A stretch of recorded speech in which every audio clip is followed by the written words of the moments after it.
you'll rarely meet successful people who are not insightful. I believe that insight is the smallest unit of truth that is actionable.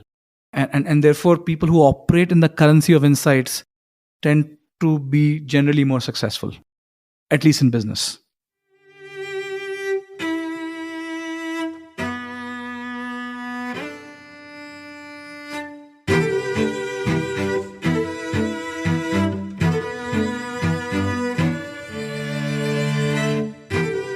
Welcome to the Knowledge Project podcast. I'm your host, Shane Parrish.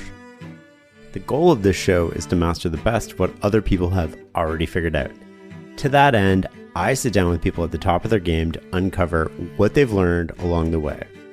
Every episode is packed with timeless ideas and insights that you can use in life and business. If you're listening to this, you're missing out. If you'd like special member-only episodes, access before anyone else, transcripts, and other member-only content, you can join at fs.blog/membership. Check out the show notes for a link. Today I'm speaking with Kunal Shah. This is one of the most fascinating conversations I've ever had. We talk about the lessons he's learned growing up in a family business and how that helps him today, why he dropped out of an MBA, decision-making, the differences between American and Indian culture, including the living room effect, and so much more. While the conversation seems long, the wisdom per word ratio is off the charts. It's time to listen and learn.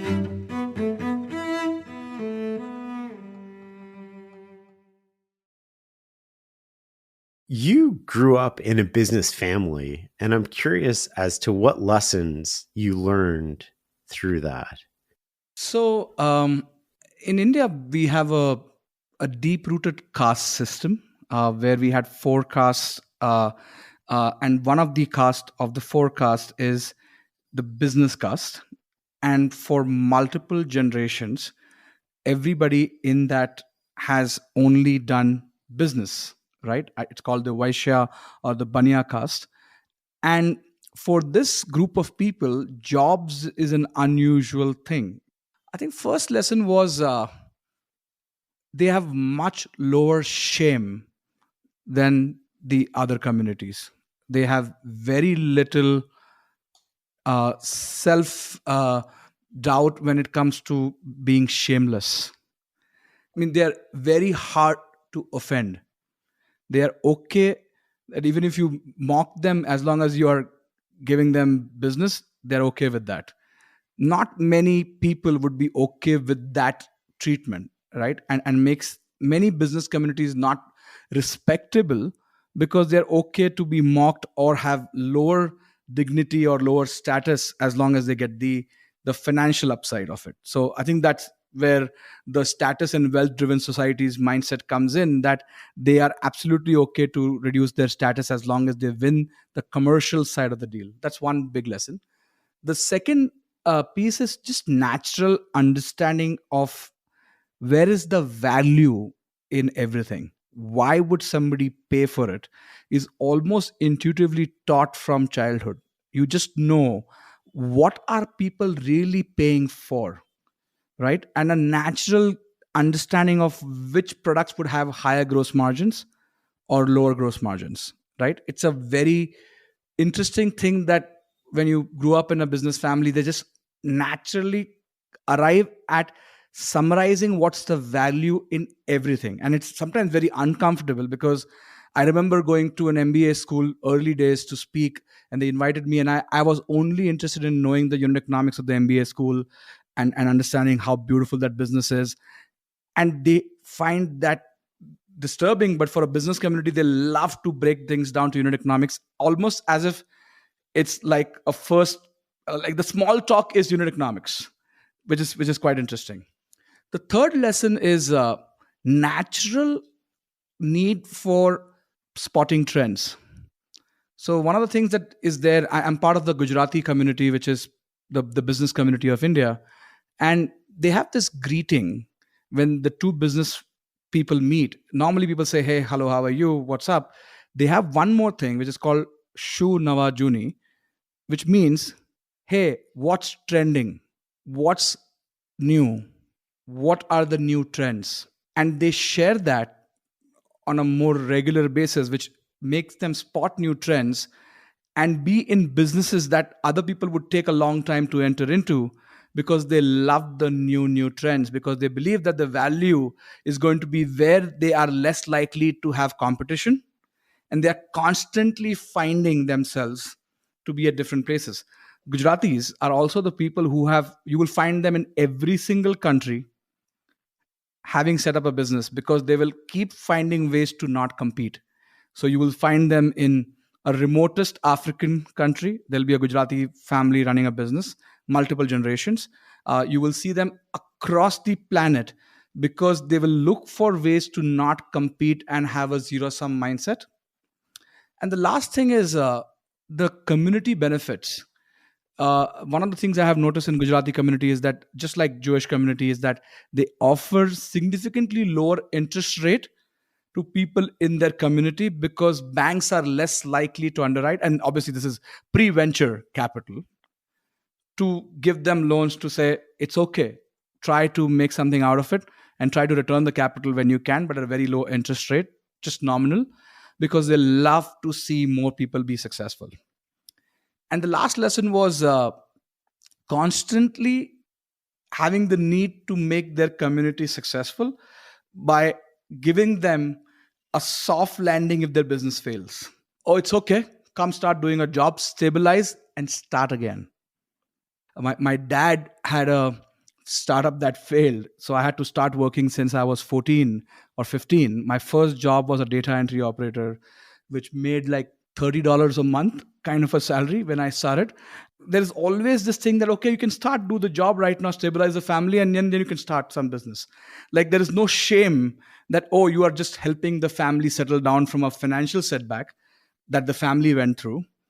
And I have seen within the communities people going all in, getting wiped out, becoming big in one lifetime again and again. And there is less shame attached to failure, because, oh, it's business. And it's fascinating. Like, I have seen so many stories. Like, I'll tell you about one particular individual. His name is Premchand Roychan. He's the founder of Bombay Stock Exchange, and very few people in India know about this guy.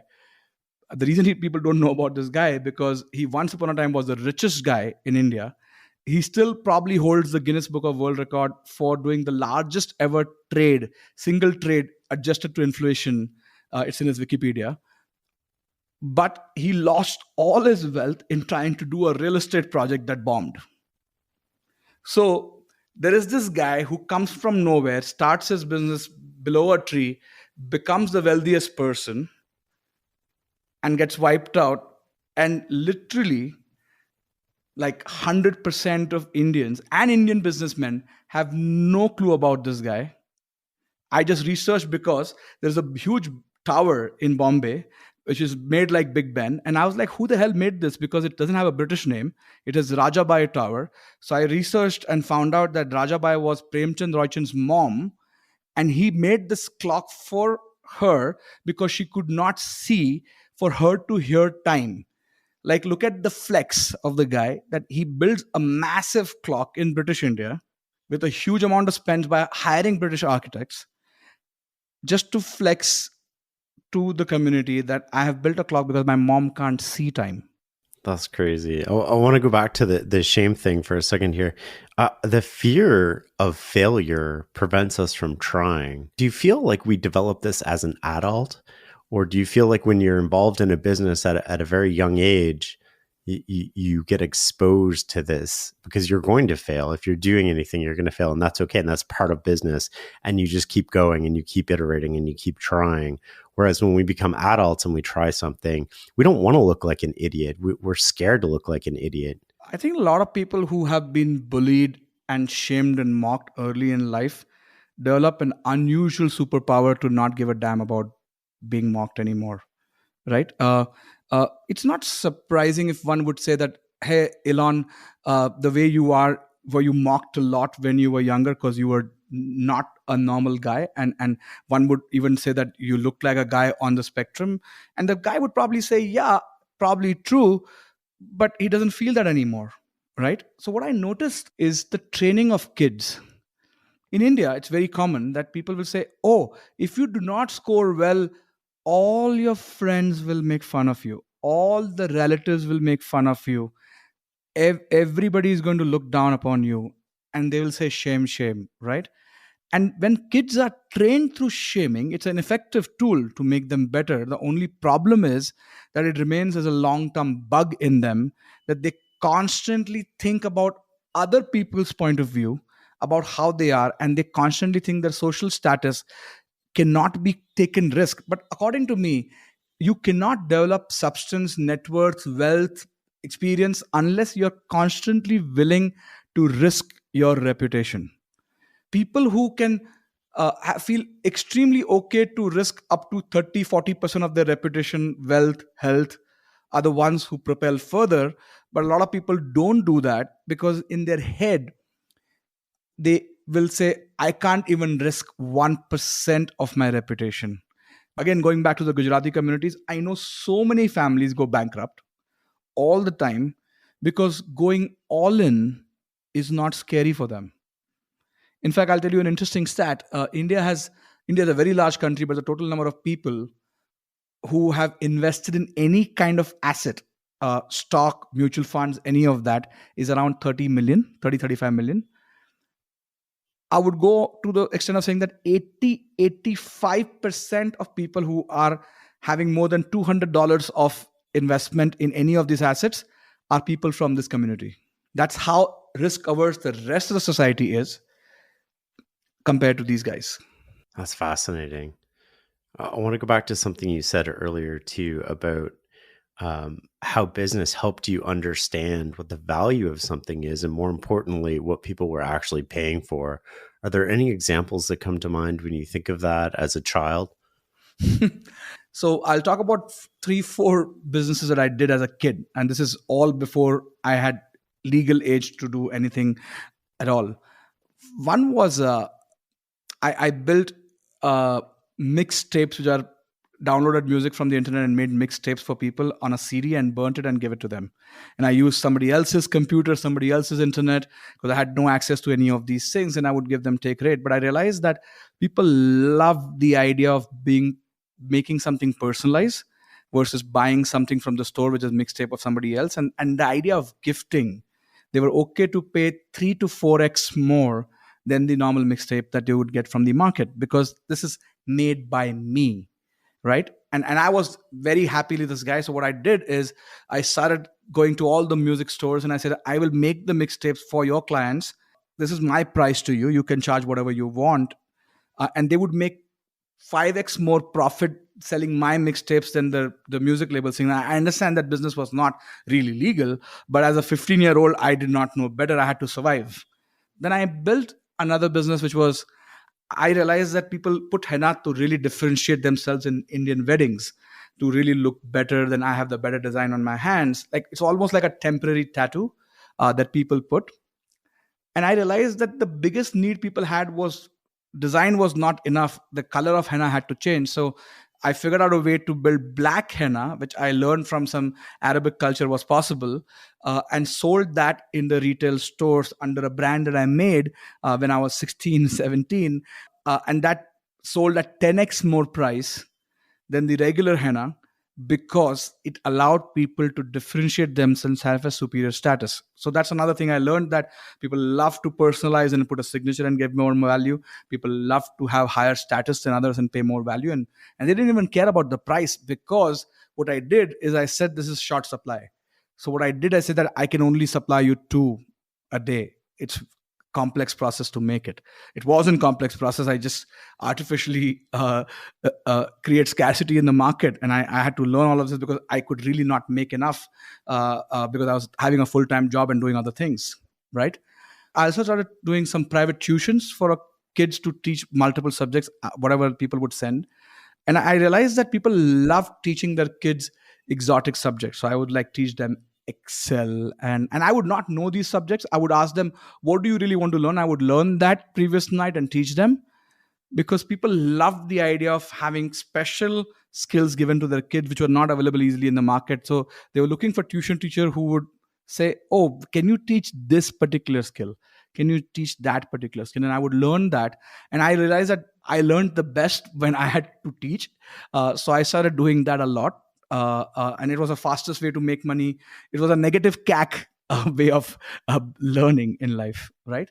So I think a lot of these concepts made me realize that the Indian society was a lot different. And in my career, I did a lot of other businesses which were sold to the US and Western market and Indian market. And I think most Western companies do not understand Asian society. The Maslow's hierarchy of Asian society is completely different to the Western society. But unfortunately, all the marketing textbooks are made in the West, and then they come to the Indian market and they get shocked on what people really pay for in these markets. And I think therefore a lot of Western companies struggle to make monetize from these markets. They can get a lot of DAUs and MAUs from this market, but rarely ARPU from this market because they don't understand what people pay for over here. So I think that was the big lesson I learned. So one of the biggest shocking thing for me when I'm during my first trip to the US was I figured that almost everybody's first job paid them an hourly salary. In India, nobody has ever earned an hourly salary in their entire life. Now, there's a dangerous thing that happens because of that. Nobody understands what's their value per hour.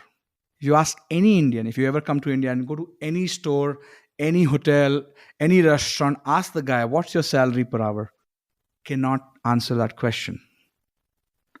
Because of that, they take poor decisions with their time and they don't understand the value of time. So, products that sell convenience and save you your time rarely monetize, which monetize a lot in the Western society because everybody understands the value of hour. Because their first job was, I don't know, $10 an hour, and then now they are doing well in life, but they can still do a math on approximate basis. Now my salary seems to be $500 an hour, and they just get it, and therefore they take very interesting decisions. They will not try to optimize for a $50 discount on their flight tickets when they are making $500 because they'll say that's not worth my time. No Indian will ever say it's not worth my time. And that's true for many Asian societies because value of time as a concept was never taught. Efficiency is not a DNA you see in Asia, but a flip side I have noticed is that everything that feels soulful in life is inefficient. All the vacations that we find very soulful are inefficient places. The food that we really, really like and find soulful are inefficient to cook, right? So I always find these interesting things that maybe soulfulness is a function of chaos and inefficiency, which Western societies figured out how to scale. And let's compare this to our religion now. Uh, Hinduism I would say, not as scalable as, let's say, many of the other religions because it's not standardized. There is no one book, no 10 rules, no one God. So, what do you really scale? It's an open source religion which people make and built on some principles and tenets which are constantly evolving, and people are allowed to tweak it on their own terms. So, it's like evolving very, very differently. And therefore, Hinduism is mostly spread through birth, but not through scaling to other societies because it was not designed. But it is something that you feel more spiritual about and other things. And I think that's where the nuance comes in that it is impossible to imagine scaling in life without standardizing. And standardizing is the enemy of soulfulness. Do you think standardization is also sort of the opposite of value creation in some ways from a consumer point of view? I would disagree with that because once you have figured out what is called as PMF, you need to scale it by standardizing it to a great extent, right? And that happens all the time. However, standardized things are easier to disrupt than non-standardized things. Just a way a standardized religion is easier to disrupt than a non-standardized religion, right? One is hard to scale, one is hard to destroy. Oh, I like that continuum. Go deeper on that. The hard to scale versus hard to destroy. So if you think about a hard to scale businesses, let's say this great restaurant, you can't make a chain out of it. it's just impossible, right? Because the guy can't teach all the skills to build 5 chefs, 10 chefs, right? But they're also hard to destroy, because if it really works, there are so many restaurants that works for hundreds of years because they have just perfected that. But they can't build branches, they can't do. But there is the McDonald's which has managed to scale the version, right? Which is very easy to attack and say, hey, it's unhealthy, and guys, we need to move away from this, and break the whole concept. Or the sugary drinks which have scaled so much, and we can all agree and say that, hey, it may not be healthy for you and we need to move away from that. But something that is built inefficiently is harder to destroy, because what do you destroy, and how do you destroy? There is nothing to attack.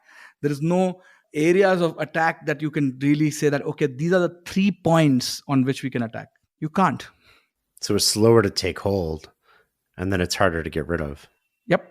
And I think a lot of things that are non-scalable, let's say movie making, some directors who are really known to make successful movies back to back really don't care about timelines. You can't tell, I don't know, the best directors that, oh, we need to ship 2 movies every 2 years. They will not do that, right?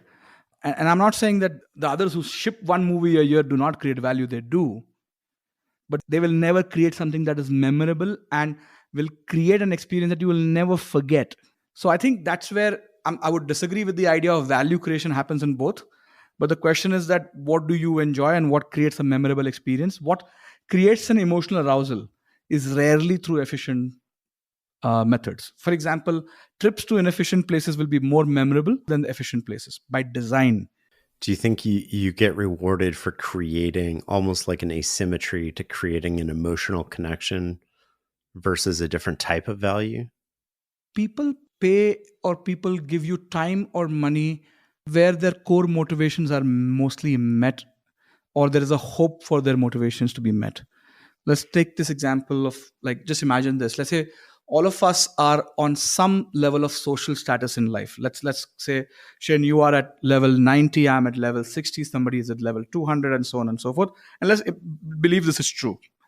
Now, products and services are also at some levels in life. For example, I would say Louis Vuitton is at level 160, HBS education is at level 200. And let's imagine these things. And let's say fueling your car is at level 30, and so on and so forth. By design, gross margins exist when you allow human beings to jump their social status. And gross margins disappear when you do not help them increase their social status. For example, I will keep moving to a utility provider as long as they keep offering me lower price, as long as the time required and the effort required is the same. The department of your brain that deals with that is the CFO of the brain, who's only looking for cost cuts. But the CMO of your brain is saying that, oh my God, if I crack HBS and I will be able to jump the social status and my income will multifold, and therefore it is okay to spend years, time, money to get a chance to get into Ivy League. And therefore Ivy League can keep increasing the gross margin with no trouble, because they promise, or even if they give you hope. Let's give example of Vegas right now. Vegas does not assure you that you'll become rich, but the hope lottery, which is a chance of being level 30 jumping to level 200, I'm okay to go all in once in a while. And especially poor people get sucked into that a lot more, because imagine it's like being on a poker table with the smallest stack. The best strategy you feel to be on the table is to go all in all the time. So when we went through pandemic, I believe that the whole world had this amygdala hijack moment where they said, oh my God, I have to really survive and I need to take more risky behavior, because I think the amygdala probably flared up during this time, and therefore risky behavior seems to happen right after crisis, because people just go all in. 95% of all coins that were traded on all crypto exchanges were not in the top 5, not even the top 10, because who wants the normal returns? I just want a chance to just play that. And therefore, I think the world is getting more risky. And then obviously, there's a huge correction that will happen, which will kind of flow in the next stage. Because like the Spanish flu, we went through Spanish flu and then the roaring 20s and the Great Depression. We're going to go through those cycles faster now, because we are fast forwarding everything. In fact, crisis is a almost like a fast forward button to future, and accelerates eventualities because we go through that. But coming back to what I was saying is that value, therefore, is utility and vanity, and chance of increasing social status, which is constantly sucking all the gross margins. And world is seeing a very interesting pattern. All the businesses that are providing utility are losing gross margins to the point of becoming zero, because many companies that offer vanity or social status or a chance of dealing with the CMO are making those businesses almost free, because you get a chance to make a cross sell a high gross margin services, right? If you look at Amazon, a bulk of their revenue used to be marketplace, but if you see all the avatars of Amazon in different countries, the marketplace revenue was made to be zero. Alibaba chose to not charge the merchants to sell, but they made money on advertising and fintech, which are skin in the game businesses, but do not charge you rent per se, because it was easier to disrupt eBay and Amazon in China by saying, oh, it doesn't, commissions if you have to sell on our store, right? And I think this is where I see a lot of the utility providing businesses getting constantly disrupted by somebody, at least in the technology businesses, because you don't need any license to provide utility. You can just offer it. It's not like an electricity company that can keep charging you forever, because nobody can compete with electricity companies for the networks that they buy. But internet businesses can simply offer utility for free. And Google has mastered this. Many companies have mastered this. I believe the future of SaaS companies is going to be that, where the next SaaS company will just say, oh, just use our tool for free. But by the way, we'll charge you and cross sell you some lending, some loans, some technology, uh, some value added services, which could disrupt a lot of utility creating businesses by design. So I think cost to provide utility is dropping, and therefore the revenue expectation from that is dropping. And we're going through a very interesting cycle of how business models will evolve, and they all will have to be more skin in the game in nature, versus rent seeking that they used to be, because nobody could easily compete, because the world is getting more and more like APIs. And businesses, when they become APIs, it's much easier to plug them into larger ecosystems. Shane, one of the interesting things I always wonder about is that it's very easy to find super apps in Asia, but rarely you find super apps in Western societies. But it's also true for superstars and super companies and conglomerates. So every low trust society, which is usually non-Western society, a lot of them are low trust, there is always concentration of trust. Every low trust society will have concentration of trust. And when that high trust entity launches 25 things, people just use it. For example, in India, Tata Group is this concentration of trust, and they can launch a car to a refrigerator to salt to furniture, and people are like, oh, Tata Group, will just buy it. I would say 80-85% of Bollywood's revenue comes from like 10-15 people. Again, concentration of trust. And therefore, by the way, we even watch their kids' movie. So nepotism is very rampant in India, because you're like, oh, is this guy's son? I trust him to do a good job, because I'm not risking my money on this new actor. And therefore, super apps also emerge a lot more over here. I'm like, oh, Cred is offering this. Oh, they're launching this new service. Boom, start using it. And but you might be doing completely different business in the past, but people just say, oh, I know these guys. The familiarity creates huge amount of trust over here, and therefore you see concentration of market caps in fewer and fewer companies, and therefore I believe Pareto might be extremely skewed in Asia versus West. And nobody has obviously studied that. I would love to fund a research which shows this, but I do believe that market cap of top companies would be different than what you would observe, at least in each category. Like tech may be an exception, but every other category you'll see huge concentration. Revenue from the Bollywood industry, revenue from anything else, it just becomes more and more and more concentrated. And I think that is the reason I think increasing trust in a society, and I've been obviously obsessed with what creates trust. For example, the most simplest answer I've found is trust is natural in societies that have very low diversity of ethnicity.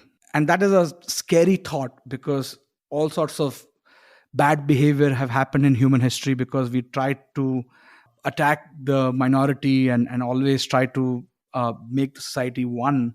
But it's unfortunately seems to be true that trust is biological, and we seem to trust people with common belief systems, and ethnicity plays a huge role. So you'll notice an interesting pattern that I think there's a study by some Stanford professor which showed that almost an opposite connection or correlation to number of ethnicities and high trust of a society.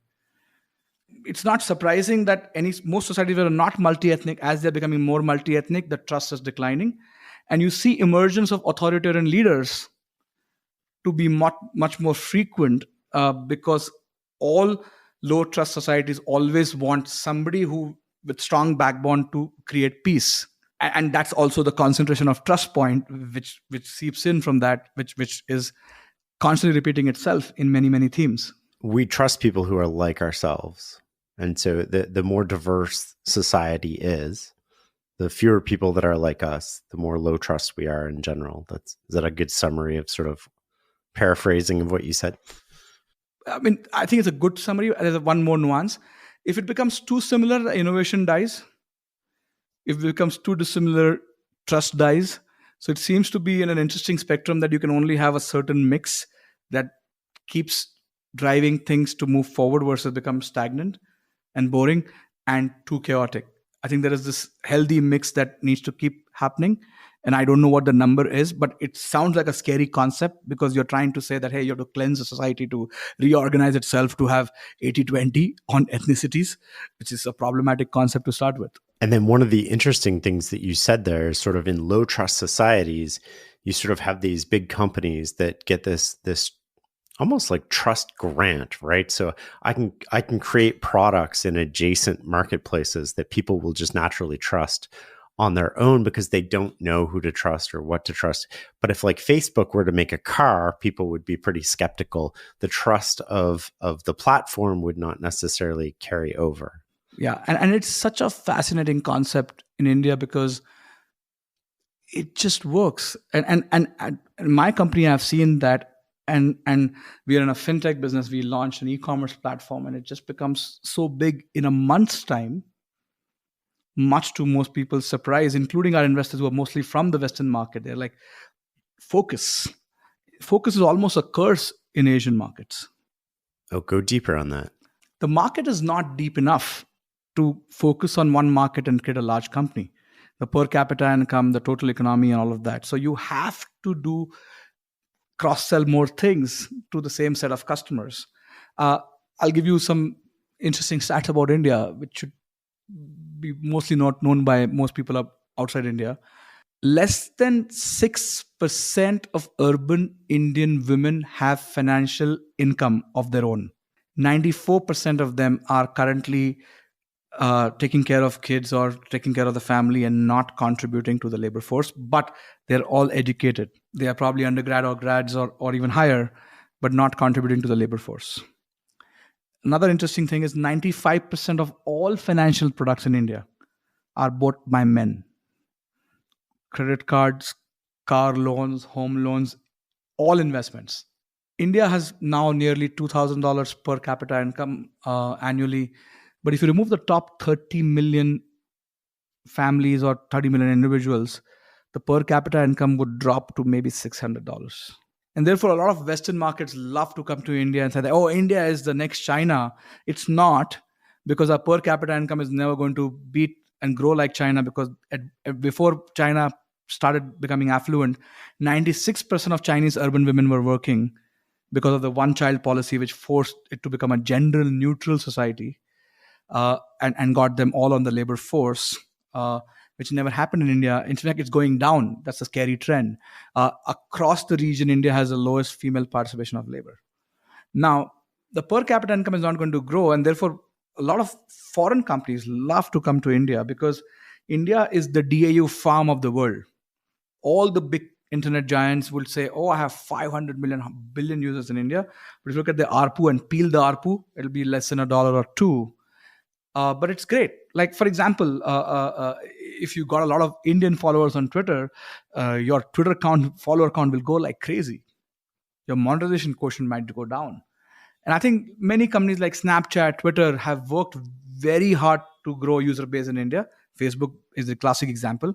YouTube, my bet would be that it would be probably making less than $2 ARPU annually in India, with probably more than 500, 600 million active users in India alone.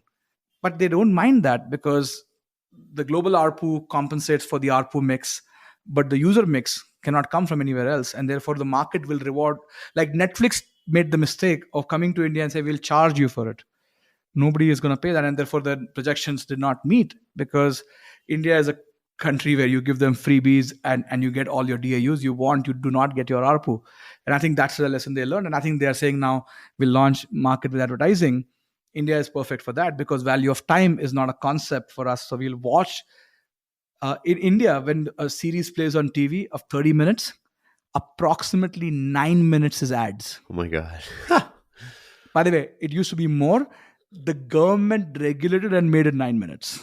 So if people aren't paid hourly, how are they compensated? How does that work? So we have a concept of monthly salary. We are not even paid weekly. So we are paid every month. And everybody thinks in month. Right.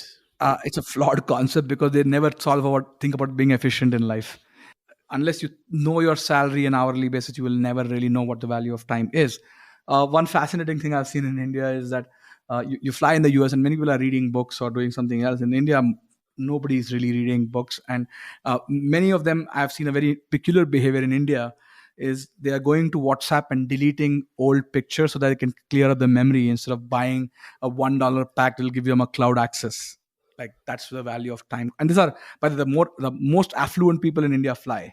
So there is no way they can spend 2 hours deleting pictures on WhatsApp, but they do because the value of time is not understood intuitively. And I've seen this all the time in people around me, people who are multimillionaires will work so hard to save $50. It's not even funny. That's like my parents. They'll drive 45 minutes to save 2 cents a liter on gasoline. Yeah, but they never worked in a society. They did not grow up in a society where value of time was a concept, right? So I think it's a more phenomena coming from those world and Western society like, oh, we have to be efficient, industrialization, value per hour, productivity. If I ask 10 people in India what productivity means, I don't think I'll get a good answer.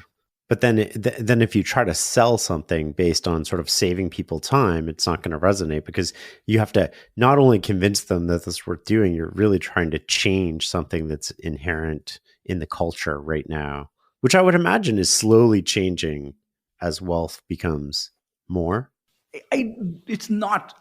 It's funny you're saying that, but India is, after the US, maybe in the top 3 markets of SaaS providers, SaaS business software providers, right, on revenue. But none of them have any revenue from the local market because no business pays for software. They're like, oh, I'm just going to hire 3 more people and they'll just work because they don't understand that software could make them so much more efficient. And I wouldn't be able to find one company that makes more than $10 million annual revenue by selling software to Indian businesses. That's crazy. Which is scary if you think about it, how large our economy is and how many businesses we have and how internet savvy we are. We are probably most savvy in using smartphones and digital payments. In fact, one of the things that is talked about in India is digital payments have overtaken China and we have like taken off. Most people don't tell you that it took off after government made it free. Right. Money transfer is instant, but nobody makes any money. That's when it took off. When we had charged 1%, 2% MDR for do that, it never took off. So the thing is that this value of time, understanding credit, value of time, and this math of thinking of time, energy, money in one equation is extremely hard. You're on your second big startup now. How did we get here? Walk me through your first and what you're doing right now, and then we'll pick up where we left off here. So my first startup I built from 2010 to 2015, probably the largest exit at that point of time in India. And that startup did the following. It allowed people to recharge their mobile phones. In India, 99% of connections are prepaid, which means they are not on any plan. People refuel this is again a low trust society. Nobody giving credit to each other. So people just top up money and use it and then top up again. But none of that was top up was done online. So I built that platform. But what I did is I allowed people to get some vouchers of retailers for recharging on our platform. It was called Free Charge. And it took off in a very big way because, again, value of time, or I'm getting some incentive. People actually chose our platform versus going to somewhere else. And because it was more efficient, people just shifted in that direction. What I realized that I was going for the mass market through that, but it was impossible to monetize. They just did not have any money. So after I exited the first company, I spent a bunch of time. I was uh, advising multiple companies, joining the advisory board or board. So one of them was a media company. One of them was Sequoia Capital. I spent a bunch of time understanding investments, and I was also angel investing in left, right, and center. I'm probably an angel investor in maybe 200 plus companies now in India. What I learned was that everybody was building these businesses by copying Western models. Free Charge was one of the few original ideas. The reason I built an original company because I had no engineering background. I had no friends who had built tech startups. In fact, I didn't even think I was building a tech startup. I thought I was building a marketing company, which turned out to be one of the largest payments company in India, uh, because I had never read TechCrunch in my life. In fact, when Sequoia reached out to me, I'm like, who are these guys? Why am I wasting my time? I had no clue who they were. I ignored their emails for months till somebody told me, hey, they're a really big deal. You need to check them out. And I'm like, okay, I went there. And I remember they asking that, so Kunal, what's your CAC? And I had no clue what that word meant. And I think it's a superpower. I think vocabulary is a unique curse that we suffer every word we know. If you don't know these words, we'll probably not suffer them. And I think what I learned from that experience was that you need to focus on the right market, because you can be the greatest founder. If you meet the bad market, you will die. But if you find a market that has huge tailwinds to it, even a mediocre founder will do really, really well. Right. So I think market is like laws of physics. And I saw a very interesting pattern in India was that a lot of smart people were building great companies that would go nowhere. And I saw some people who are not so smart who do really, really well consistently, and serial entrepreneurs, right? And I found that as an interesting pattern that I I refer to the analogy that I see a lot of dam builders with no idea where rivers exist. So I see them building dams in hope that river will show up, but river never shows up. River exists. Every time they discover that, hey, river is not coming to my dam, instead of moving the dam to river, they make the dams even more funkier and cooler and with AI and all of that stuff, but the water never comes.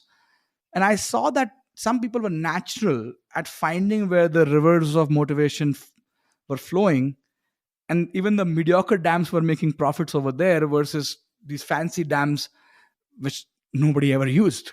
That's a very sort of like Western idea, right? Build it and they will come.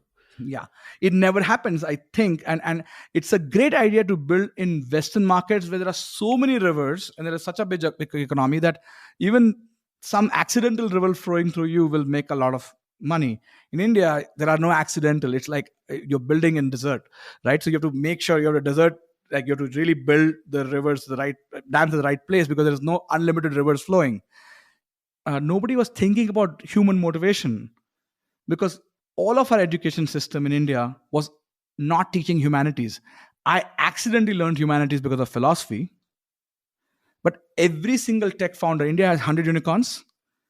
I would go on to say that I'm the only founder in the 100 unicorns which has a humanities background. Everybody else is STEM. And another thing in India is that we never had dating culture. So we never learned human motivation through the game of dating as well. So we have extraordinary builders, but we don't know what to build for. And therefore, how many Indian products are used in the West right now? Very few. But how many products are built in India which are used in the US, made by US product managers? Maybe hundreds and hundreds of thousands of them. How many co-founders of many unicorns in the US are Indians? Probably a lot of them.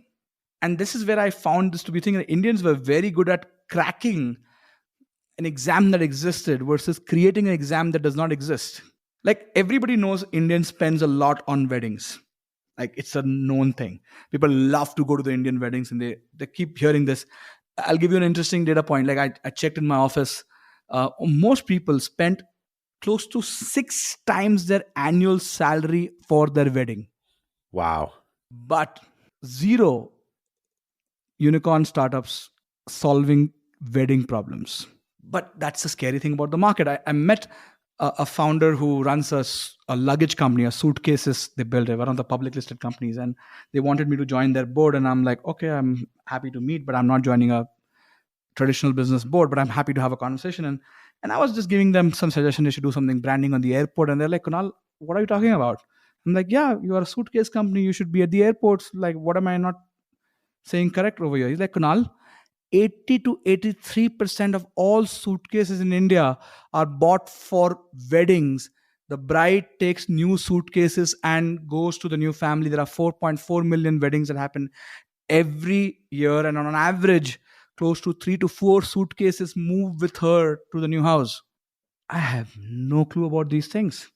I met another founder who's building a interesting biohacking kind of a startup, and there's a non-treatment which improves the mitochondria growth rate in your thing. And it's an expensive treatment which is done usually for cancer patients or somebody with diabetic situation or whatever. And this guy goes there that I want to try this for biohacking, and the guy's like, oh, you're here for cancer? He says, no. Are you here for diabetes? I was like, no. The third question was, are you here for because it's your wedding? And he's like, why is wedding important over here? Because that treatment makes your skin lighter for 6 months. So a lot of people are doing that treatment, which is so expensive, usually done by cancer patients or severe diabetic patients, to improve their skin tone for their wedding. And that is the fascinating thing about India, that so much of the economy is running through that. Because in India, we are saving every penny all the time, but we'll splurge on weddings, we'll splurge on medical events, we'll splurge on uh, education of our kids. Every Indian family right now who have just got new kids are going to spend probably 100 to 200 times more than what their parents spent for their education, because that's what we spend money on. The consumption is just not there. So I think when you study these patterns, uh, what I realized that these patterns were not understood by Indian founders. They were just building Western copies. And therefore, at one point of time, I saw there were 10 startups that were funded for doing laundry startups, which were popular in New York. But in India, we had maids coming at home. Why do we need a laundry startup? But there were 10 companies that got funded. So there were so many investors who were clueless, so many founders who were living in India who are clueless. So during that period, I started working on a framework. I call it the Delta 4 framework, on predicting startup success. Because my curiosity was that how am I able to be successful more often when I'm not even 1/10 the academic smarts that some of these guys have demonstrated in the past, but why am I able to do it more successfully? So I built a framework, and because I was between two startups, I had a time to read up on physics and biology and evolutionary biology and trust. So I was going all over the place. Obviously, I was on your blog, and like I'm connecting all these dots in my head. And I found that the evolution of startups was very similar to biological evolution, and nobody was thinking like that. So I'll give you a sneak preview of that framework. It's easier to understand, but I'll tell you. For example, if I asked you, Shane, that uh, which product or service was more efficient 20 years ago than it is today? If I've asked you this question, which product or service was more efficient 20 years ago than it is today, it's really impossible to find an answer. All the efficiency exists in the future. So humans are constantly moving from inefficiency to efficiency in one direction, and like almost like arrow of time. And therefore, any product or service that changes you from state A, which is inefficient, to state B, should unlock something that is called as wealth. So I built a simple framework, which sounds simple, but most people still don't use it. Is, let's say I asked you that, what do you think is the efficiency score of booking a cab through Uber on 10, or versus the old method that existed of booking cabs, whatever that method was? Most people would say maybe this is 7, 8 on 10. That is maybe 2 on 10, 1 on 10, 3 on 10. So the framework was very simple, that every time the delta of efficiency score is greater than equal to 4, three things happen. It's an irreversible behavior. Once you experience a delta 4 product or service, you cannot go back. There is obviously very, very high tolerance. That's the second thing, that you will hate Uber, but you're not going to like, damn it, I'm going to delete this app and I'm going to move to a more inefficient behavior. The third thing is, which I call as a UBP, unique brag-worthy proposition. Humans, when they discover something Delta 4, they can't stop bragging about it everywhere. Almost like a secret code that all humans have with each other, that every time you discover Delta 4, brag about it and tell everybody about it. And move the entire humanity from state A to state B, which is more efficient, which reduces their local entropy, and moves them forward to a more efficient medium, which burns less energy than in any form, time, money, or wealth, to move forward to more efficient methods. And I realized that most startups were not looking at this. I'll give you a simple framework to think where it doesn't work. Let's talk about buying shirts online versus offline. It's not Delta 4 if you have, let's say, odd sizes, or and you have the challenge. And therefore, shirts have not moved completely online, because just by adding tech, it doesn't become Delta 4, right? It has to improve the efficiency score of the desired behavior. And I think that framework, I talked about it in India. Funny enough, I was told by Sequoia in the US, they've actually introduced this framework in the onboarding of analysts in the Sequoia US team, which was interesting, because in India, even if I've spoken about this framework, still startups don't apply that. And I see 90% of them fail all the time. Back to the analogy of building a dam where rivers don't exist.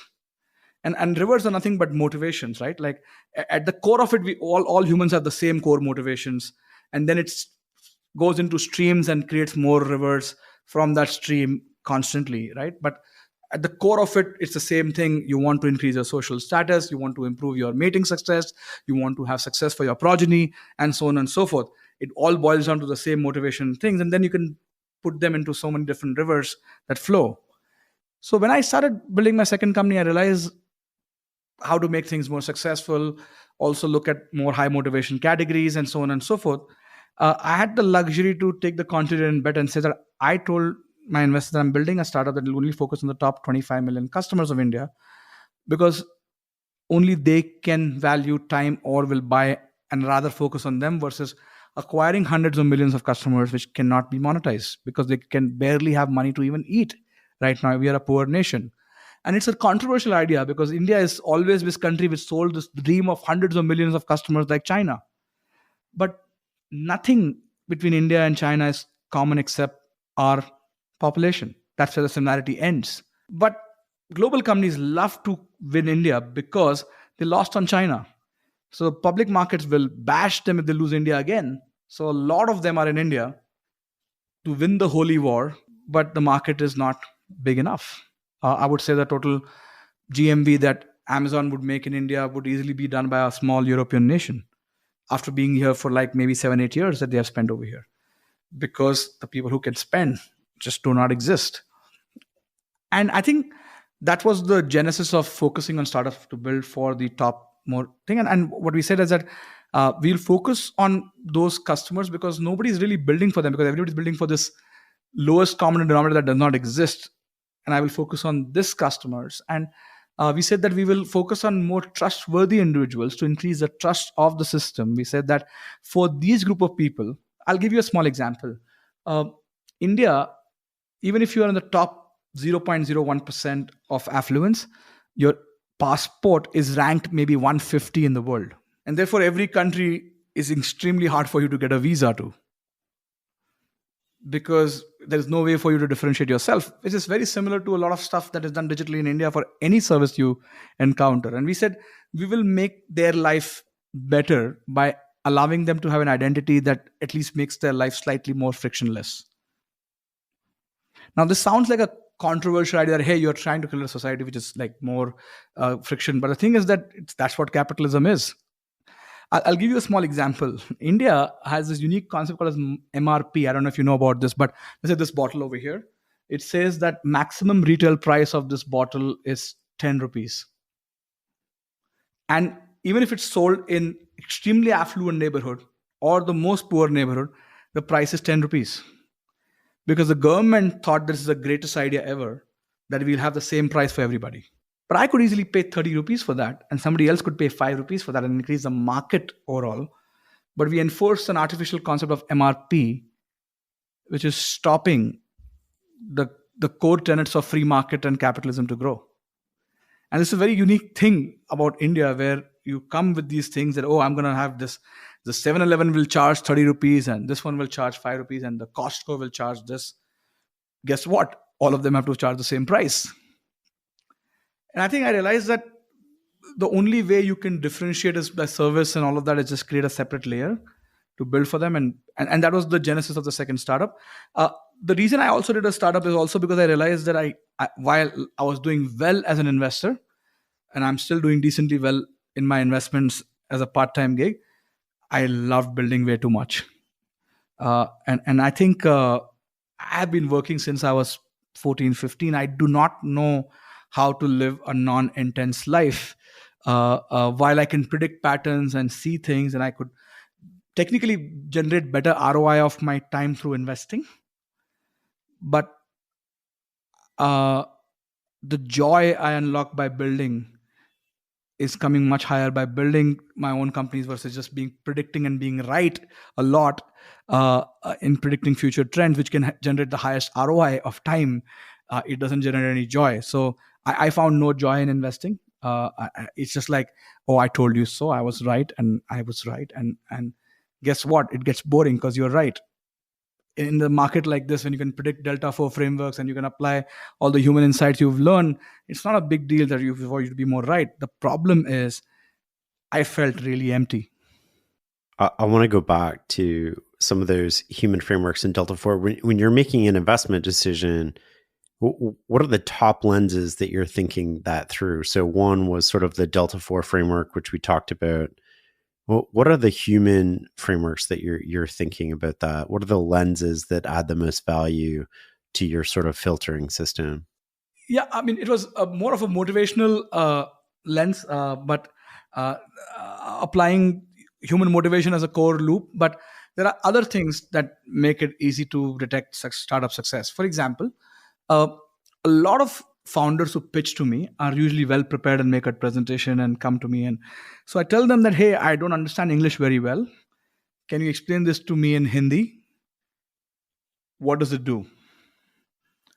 Founders who really get what they're doing can switch language without a problem because they really get it, and language doesn't change anything for them. Many people who have just prepared their presentation and not really understand this very clearly, they struggle with the language change and their pitch goes for a toss. So hold on. One way I just want to piggyback on this, because like one way that you can do this without switching languages is switch level of the conversation.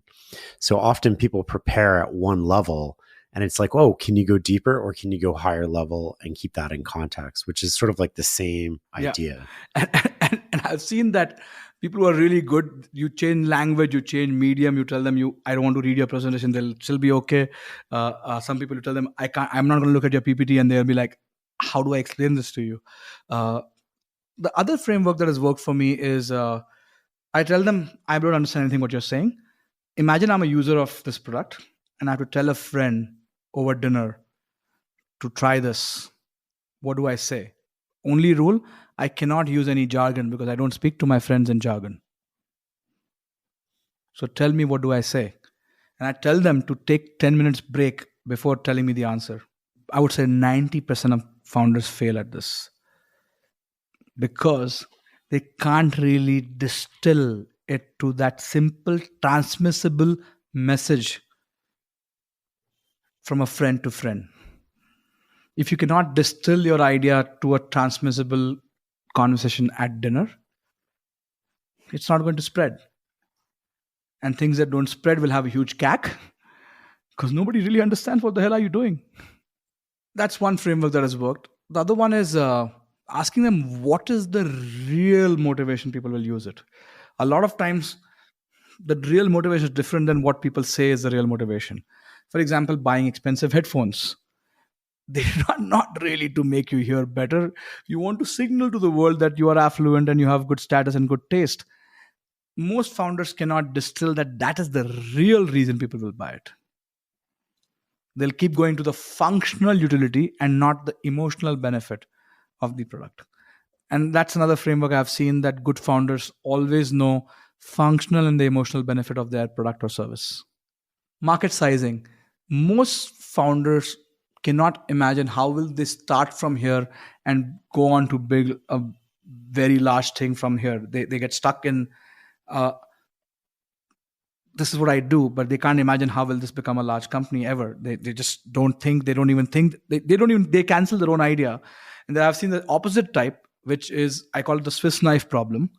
They believe that they have to build a Swiss knife when the consumer only is looking for a knife, because they love building. So a lot of them are usually with engineering background. They love to build, they write so much software that consumers are confused when they talk to them, because they don't have a foot in the door strategy that, okay, let me sell a knife and then eventually become a Swiss knife in their life.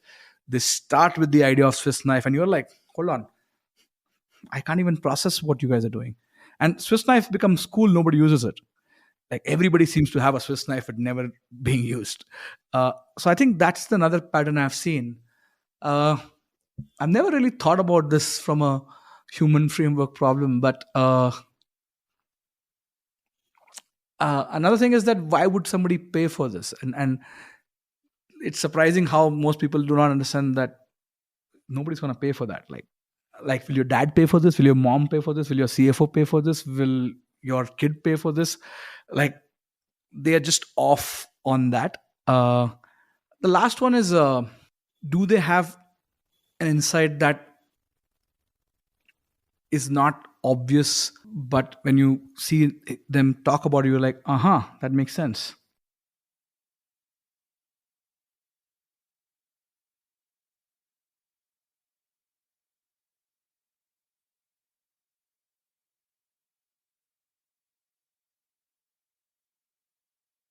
Can you go deeper on that? The smallest unit of insight that's actionable. Smaller unit of truth that is actionable. Truth that's actionable. Yeah, go deeper on that for a second. If you go to ancient Hindu mythology and you study the Sanskrit scripts, and Sanskrit was a very condensed language, right? Because it was invented before paper was invented. So knowledge was transmitted from human to human through memory. So they had to distill the wisdom in the smallest unit possible that could be memorized and transmitted from human to human. And in the earliest scriptures were also tight. Like you'll read a Sanskrit yoga line, and like in one line they'll condense like really a lot of wisdom in it. So I think the concept of boiling something to the core units of it, then you cannot divide it further, becomes a powerful unit that is also the building blocks, or what we call as first principles, that can help build businesses, right? And I think a lot of times, uh, it's a painful process. Seeking truth is painful. Shane, you've been doing this for a while. Like, how many more blogs will it take to get close to the truth? You'll probably not find it, but the joy of seeking truth for the sake of it uh, is not natural, and therefore a lot of people do not appreciate it enough. But insights become these nice building blocks through which you can create great businesses, unlock great success, uh, because that is something that is not commonly available. Everybody seems to be seeing some pattern, but you see something else. For example, I had this view that, oh, India cares about status so much more than the Western society. Let me do a thought experiment. I reached out to my friend who used to be a buyer of a top retail chain in India. I asked her to check, can you check if the gross margin on all products sold for living room is a lot more than the gross margin of all products sold for the bedroom? And nobody had ever analyzed data like that in retail ever, because it's like kitchen and sofa and furniture and all of that. Nobody thought living room and bedroom as two separate concepts. But I said, can you please make somebody crunch it? And turns out the gross margin was 3x more. The reason is, in a society we care more about showing to others. So all the products which are showing, demonstrating status were put in the living room. Our bedrooms are terrible in India because nobody comes to them. And therefore it was not surprising that bed sheets were not bought expensive in India, and bathroom products did not sell a lot. We don't have a lot of bathtubs in India because It's not about me. It's about showing social status to others who come to my living room. And therefore, you apply that insight now. And I told this insight to a home renovation company. I told them, don't keep saying home renovation, launch a product line which is living room renovation. And today, 70-80% of that revenue for them is living room renovation, because that's the insight and that's the motivation button that you can press in people. Well, I think in the Western world, it's about treating yourself. It's about you're worth it. It's about we still have the status thing. Individualism versus collectivism, which is how Asian societies are.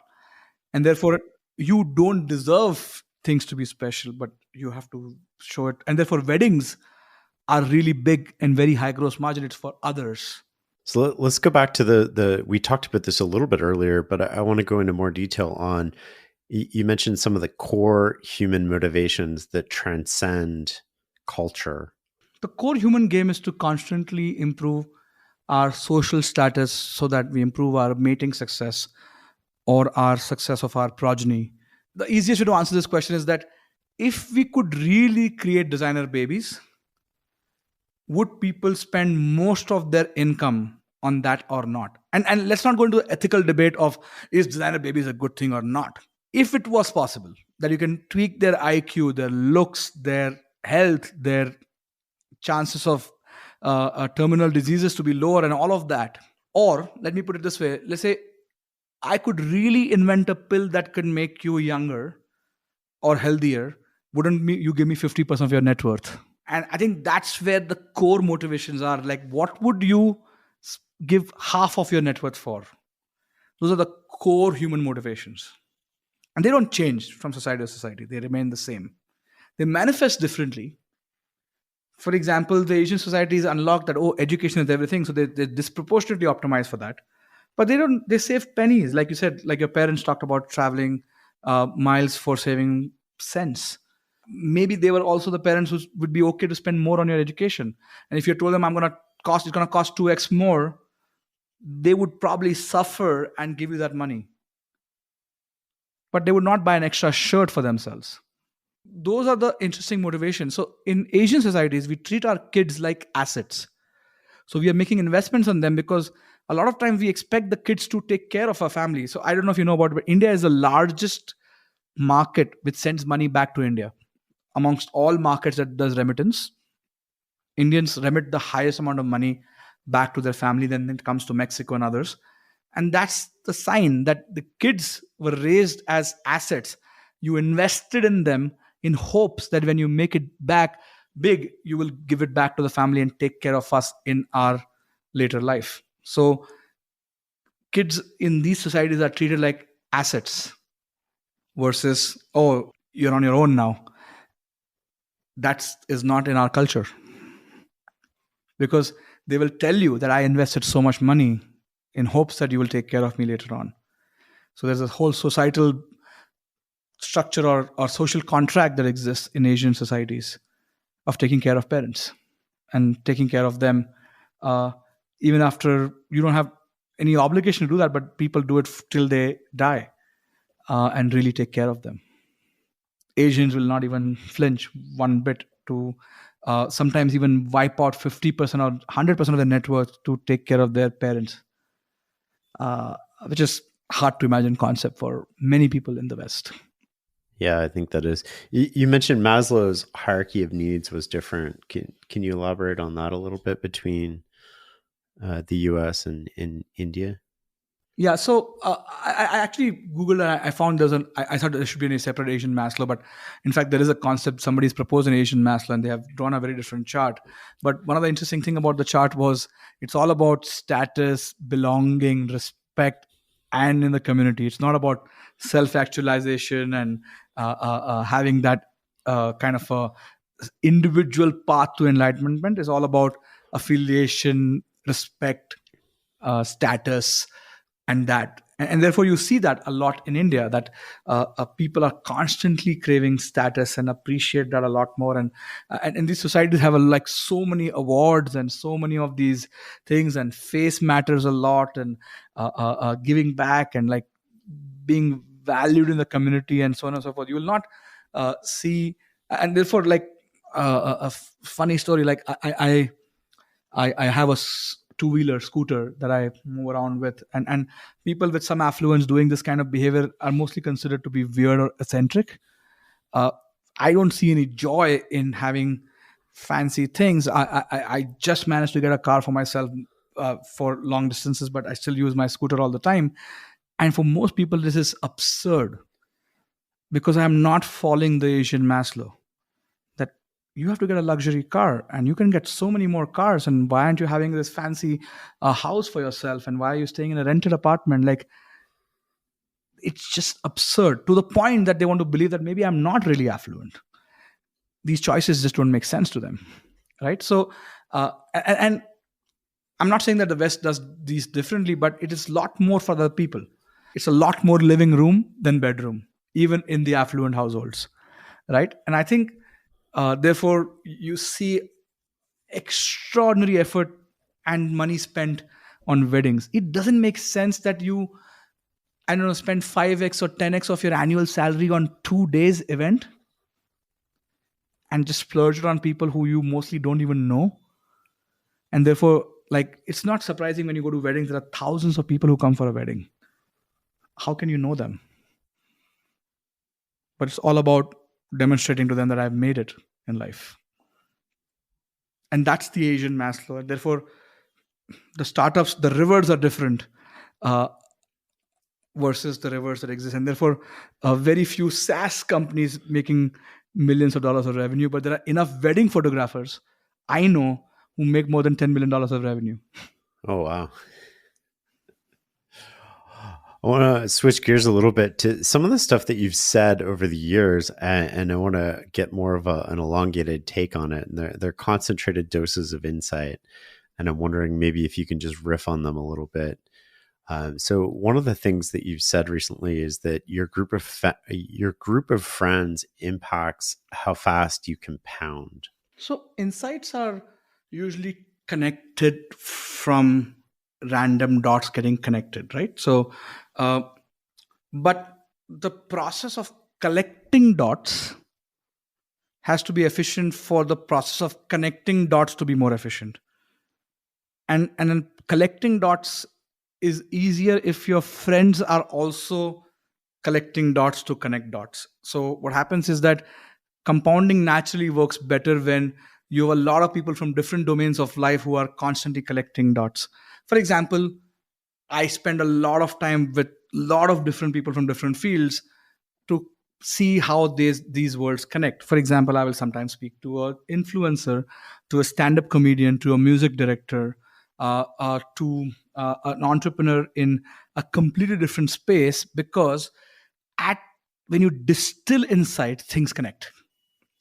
On the surface level, they look like very, very different businesses, right? For example, I can't tell you how similar education and gambling businesses are at the crux of it, and why people do what they do, and why the gross margins seem to be high, and why luxury goods businesses is similar to education businesses, because at the crux of it, the principles are remaining the same. And only when you ask and go deeper into some of these things, they connect. I've seen a pattern where people from these industries don't talk to each other. Usually the luxury guys are talking to other luxury guys and other luxury guys. Like, look at, I mean, the reason I'm envious of you, because you have like made the most efficient machine of connecting dots. Like, you are talking to people from such diverse backgrounds, and the amount of things that are connecting in your head from different things is like something I really envy. When you pinged me, I said, Shane, I wish I had what you do in life. I'm so envious of you, because what you're able to do is get such, and I've seen that things connect when you go really deep or you go really wide, and things just then start connecting with each other, right? And therefore, one of the things that I do a lot is constantly look for origin stories of why certain things exist. I was curious about shampoo as a product. I'm like, who the hell came up with this name? And then I found that the origin story of shampoo is an Indian trader who went to Europe to sell a shikakai, which is a different product in India, and sold it as a chumpy. Chumpy is like head massage, which creates foam, and that was called shampoo by European guys, and it became the product. And no Indian who uses shampoo knows that the word shampoo comes from chumpy, which we use as a word for head massage. And then I see these things, and I'm like, when you go to origin stories of many many things, there are so many first principles that connect. And then you say, oh, Indian traders used to make these kind of trips and all of that. For example, I was studying, I'm like, let's study all the history. So Premchand Roychand was a rich guy. I was like, okay, who are the other rich people of India? And I found this guy called as David Sasson, who was an Afghan trader who made it big in Bombay. And I'm like, how did he make it big? And then I found out that he was the largest opium trader for the region, and British made the entire rail network to support his opium business, which grew opium across the world, India, and shipped it through Bombay to guess where? China. And David Sasson had a huge role to play in the opium war that happened, where British attacked China because they stopped David's supply to go to China because of banning opium. And Hong Kong was born out of the settlement of opium war. And many of the banks that we know today from Hong Kong are actually the banks made by the opium traders. And I'm like blown away by all of these things, because nobody has any interest in going to the history and origin stories. We just accept things to be that way. But when you go to the first principle origin stories, building blocks, things connect, and they just see, you see patterns again and again repeating. For example, the Boston Tea Party in the US, which triggered the Civil War or whatever, was not just tea. They were also taxing tobacco. They were also taxing stamp papers. And you like realize that how it was a beautiful model of inventing stamp paper, which is justice API. That if you use my stamp paper, I will give you justice, which was a great scalable way for governing people. When you say that I will only be helping you in courts if you signed on my stamp paper or paid my stamp duty to give you justice. So I think I find these things super fascinating, and I sometimes I believe that I do businesses only to hunt more insights in life. It looks like my core purpose of life is to hunt insights. And sometimes I have to build things to find insights. Sometimes I have to talk to people and find insights. Sometimes I have to read people and find insights. But I can do this all day long, nonstop, and I'm constantly trying to meet people. I write to professors all the time. I will write to authors all the time to get them to respond to me on some hypothesis I have or some question that I have. I think being shameless is most important ingredient in ability to connect dots. Go deeper on that. Shameless people make more conjectures without any fear of judgment. So what I do on my Twitter, hypothetically, is that I will make a conjecture randomly and write as if it's some law of physics. And people bash me and correct me and sharpen my insight, or connect even further dots for me. And then I'm like, wow, I have a new insight on top of that, because I just put a conjecture out there without giving a damn of people thinking that how the hell can he say like this? How can he?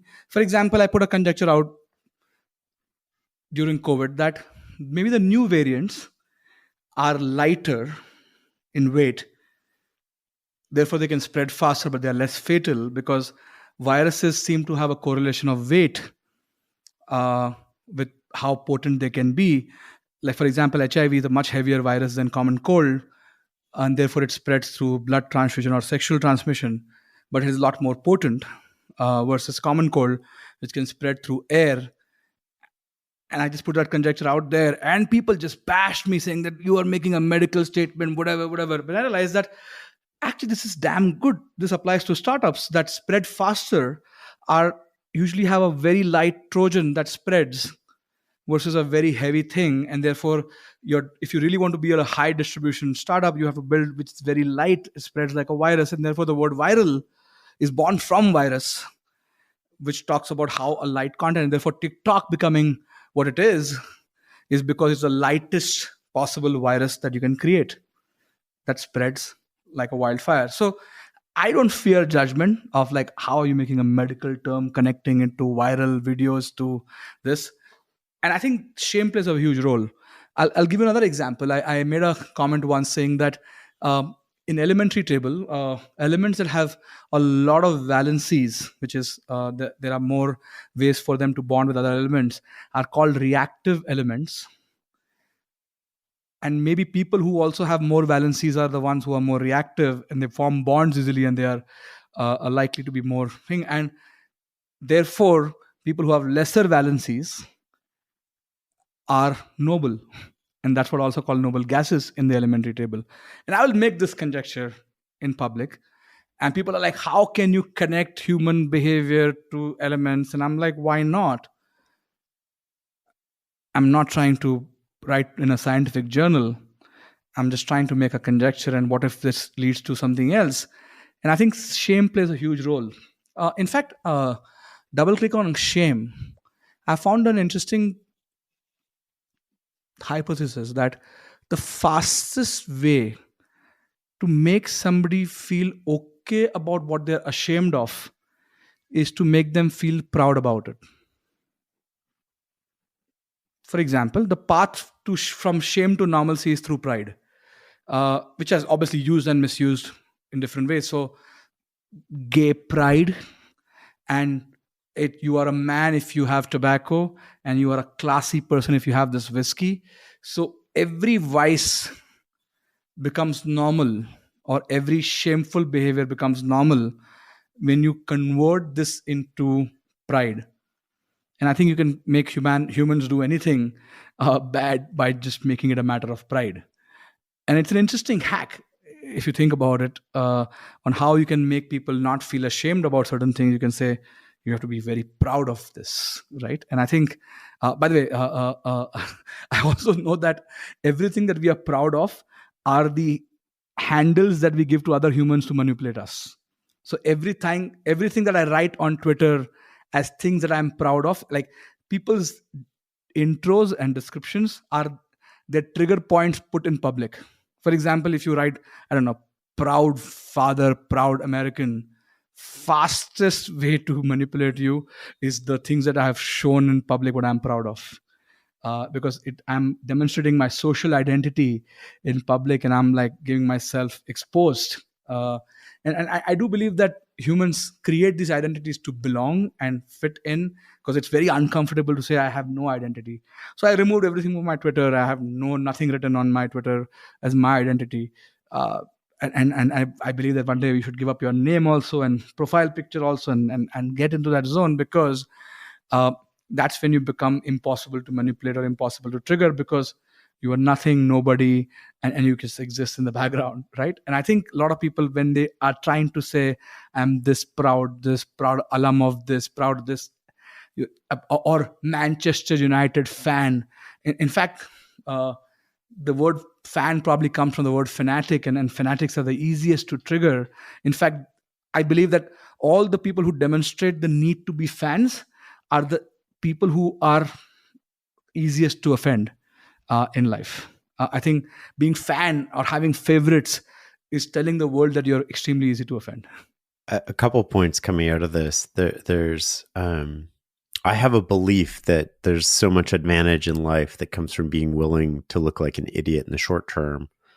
And I think that goes to something you said earlier. And that there's this quote by Lou Brock that always stands out to me, which is, show me a man that's afraid to look like an idiot, and I'll show you a man I can beat every time. Love it.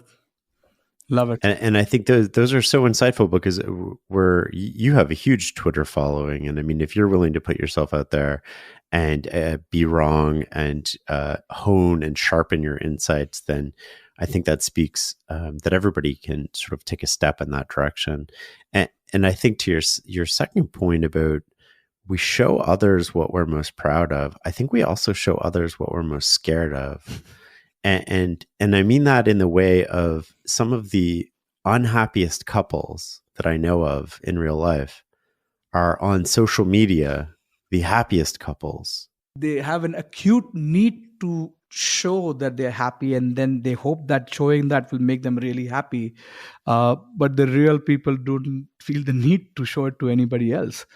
I think that's where the locus of control matters, right? Is the locus of control external or internal, right? Like what controls your happiness and what controls your joy or pride. And a lot of times when people put it in other people's hands, that if you like it, if you like, you appreciate it, I need your applause, they build less and less substance within themselves because they're optimizing for somebody else's metric, not realizing that nobody gives a damn about anybody else except themselves. So that goes to sort of Buffett's idea of this inner versus outer scorecard. Talk to me about that. I think people genuinely are benchmarking externally because the scores are built externally. I think that uh, academics, for example, I have a unique curse of not being able to memorize things. An Indian education system expects you to memorize very long answers and say them as it is without understanding one bit of it.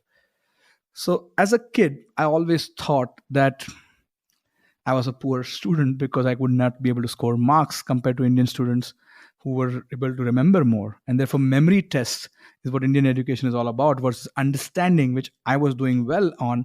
So I would score very high marks in practicals, projects, presentations, but very less in theoretical writing exams. So I always thought I was dumb compared to many students. And it took me, after my first exit of my startup, I started believing that I'm not so dumb. So I think when we create any mechanism of scoring people outside IQ test, EQ test, whatever that is, right?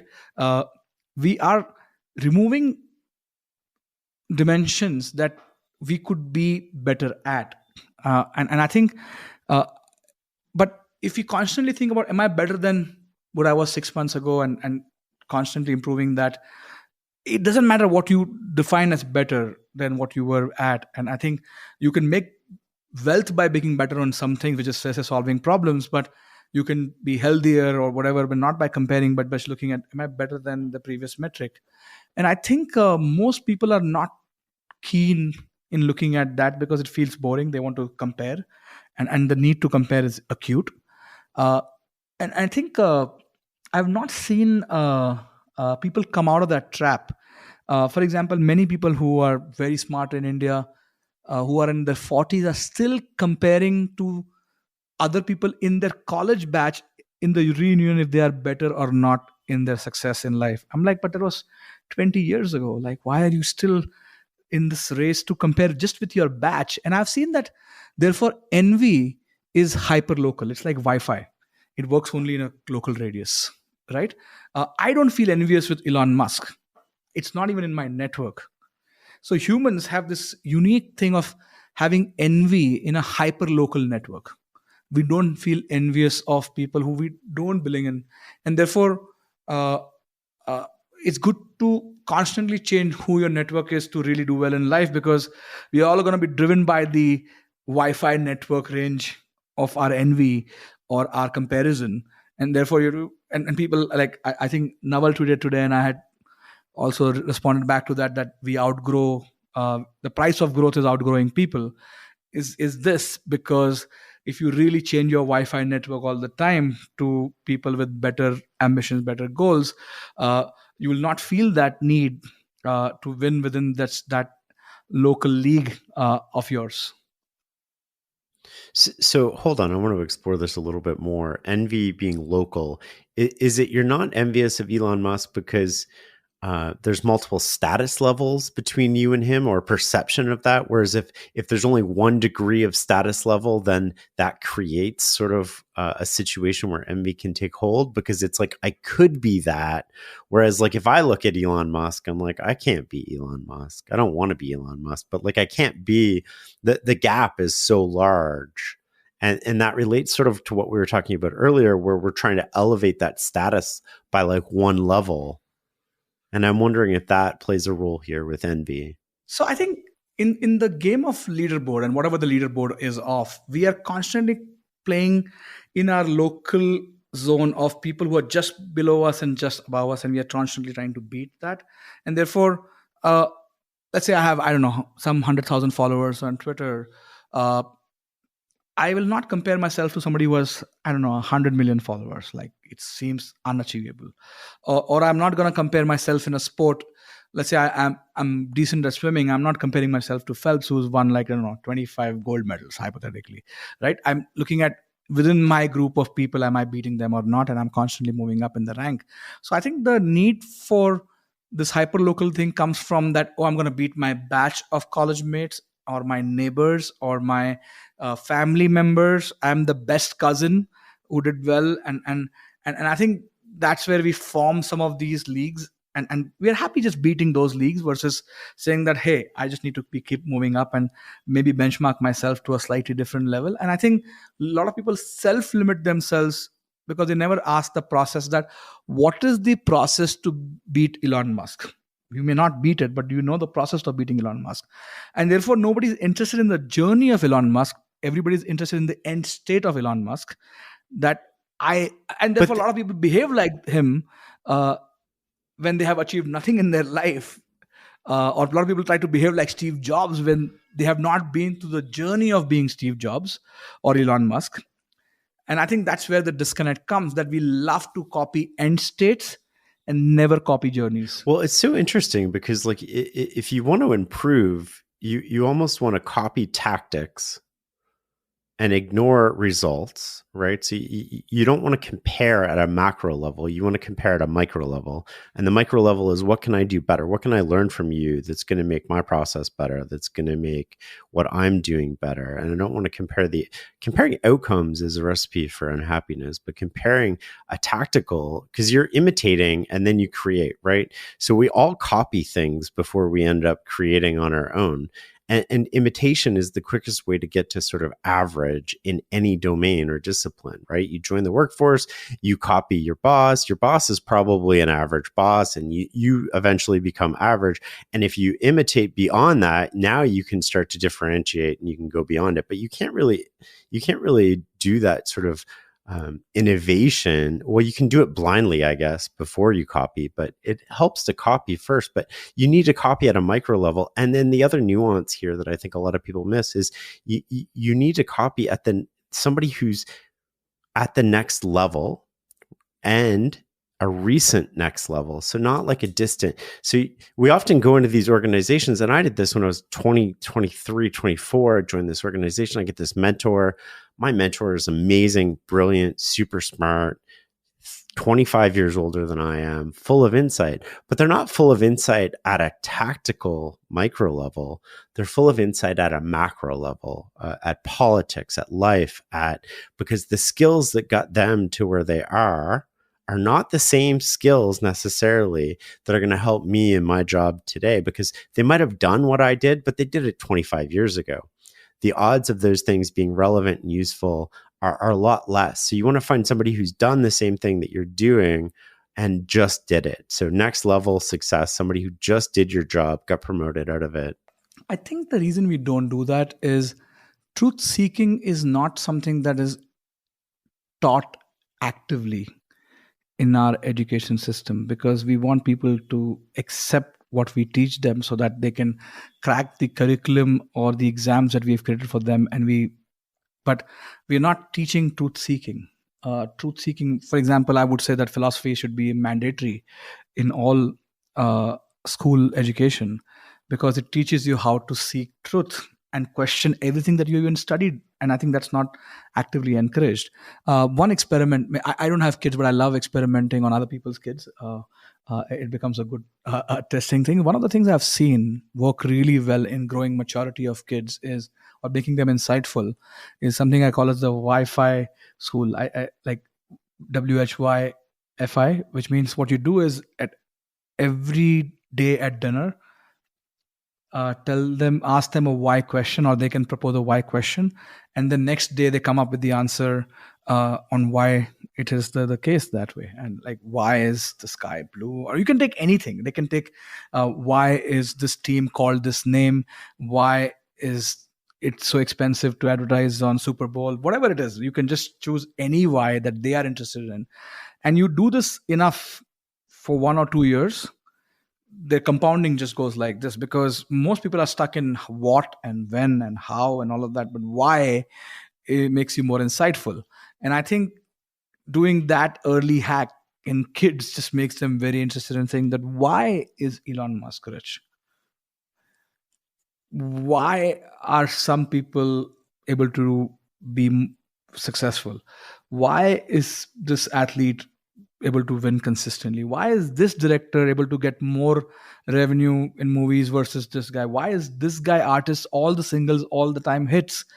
Why is this artist why did Michael Jackson work for 2 decades or whatever? Like, I think the moment you encourage that, and it doesn't matter what the topic is, if you get them hooked early on why, first of all, they grow mature, much more mature than most of the kids, which is a side price of it, because they don't get along with their kids in their school, and people start calling them as nerds or geeks or whatever. But the thing is that they just compound faster by one type of question versus other. So I think the input metrics or input levers of any excellence or any growth seem to be consistently same, but most people are not interested in that, and therefore they're looking for shortcuts, like, what can I buy this crypto this and like get to my Ferrari, and therefore a lot of people get fooled, because the analytical behavior to understand that, how can you really become that, like, why does Bitcoin exist, and why do we have so many coins? Like, I often tell people that crypto is like religion, that there are multiple religions, but the true test of a religion that is there is that, is it adding more DAUs every day? Like, look at Christianity or Islam or Hinduism, it's adding more DAUs every single day on its market share, and therefore they're much more robust compared to many other religions. When they what if like Snapchat had a user growth decline, what if Christianity has a user decline on growth? Would it start giving power away to something else? And therefore, how about the organized religions figured out a perpetual DAU growth, which many ancient religions did not, and they got replaced?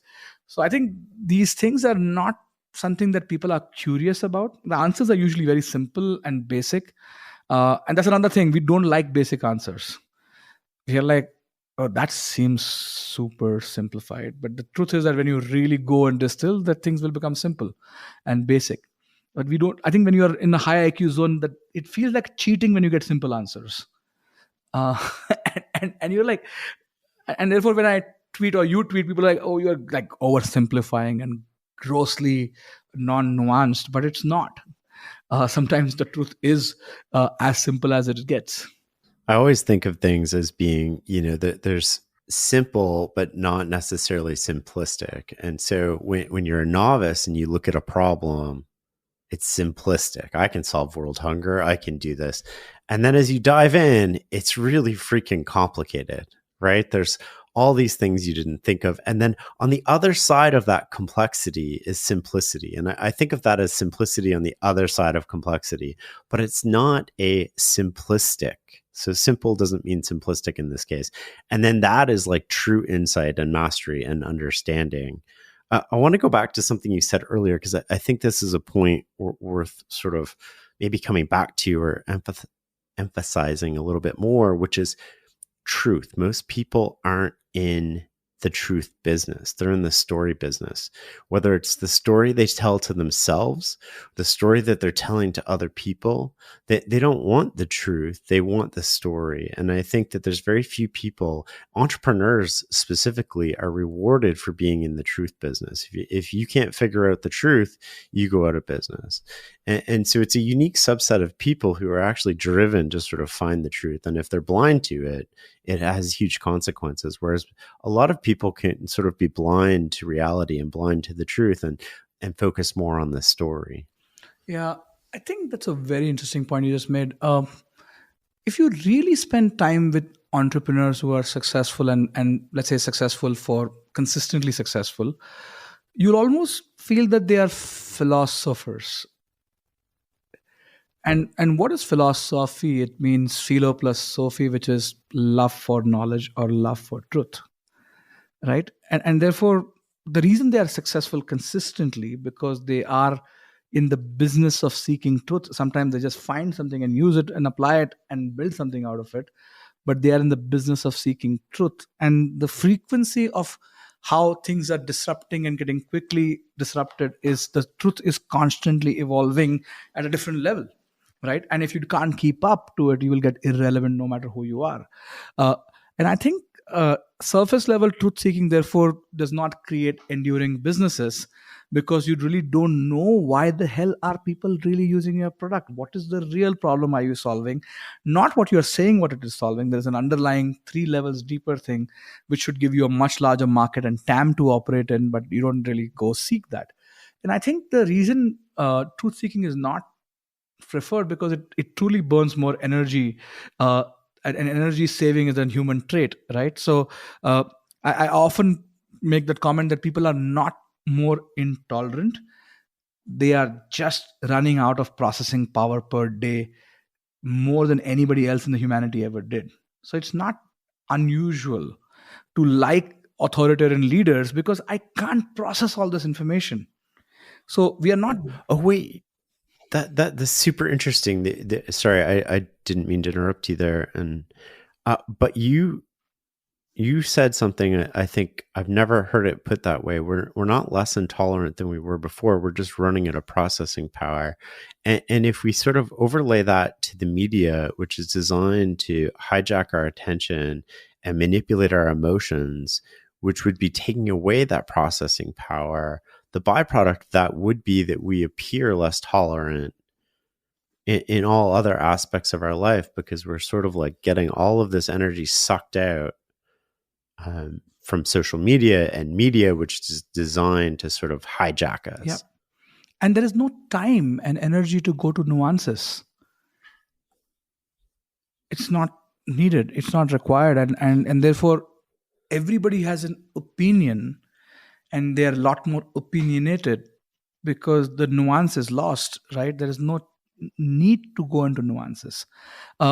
Because there is no processing power, and therefore we like authoritarian leaders a lot more in these chaotic times, because seems about right, right? And therefore, I remember hearing from somebody that people don't back people who are right and wrong. People back people who seem to have a backbone, because I can't process all this information. And I think, look at this, like the people, like a lot of us who were born before internet, and now like the younger generation, like they just have so much coming to them, right?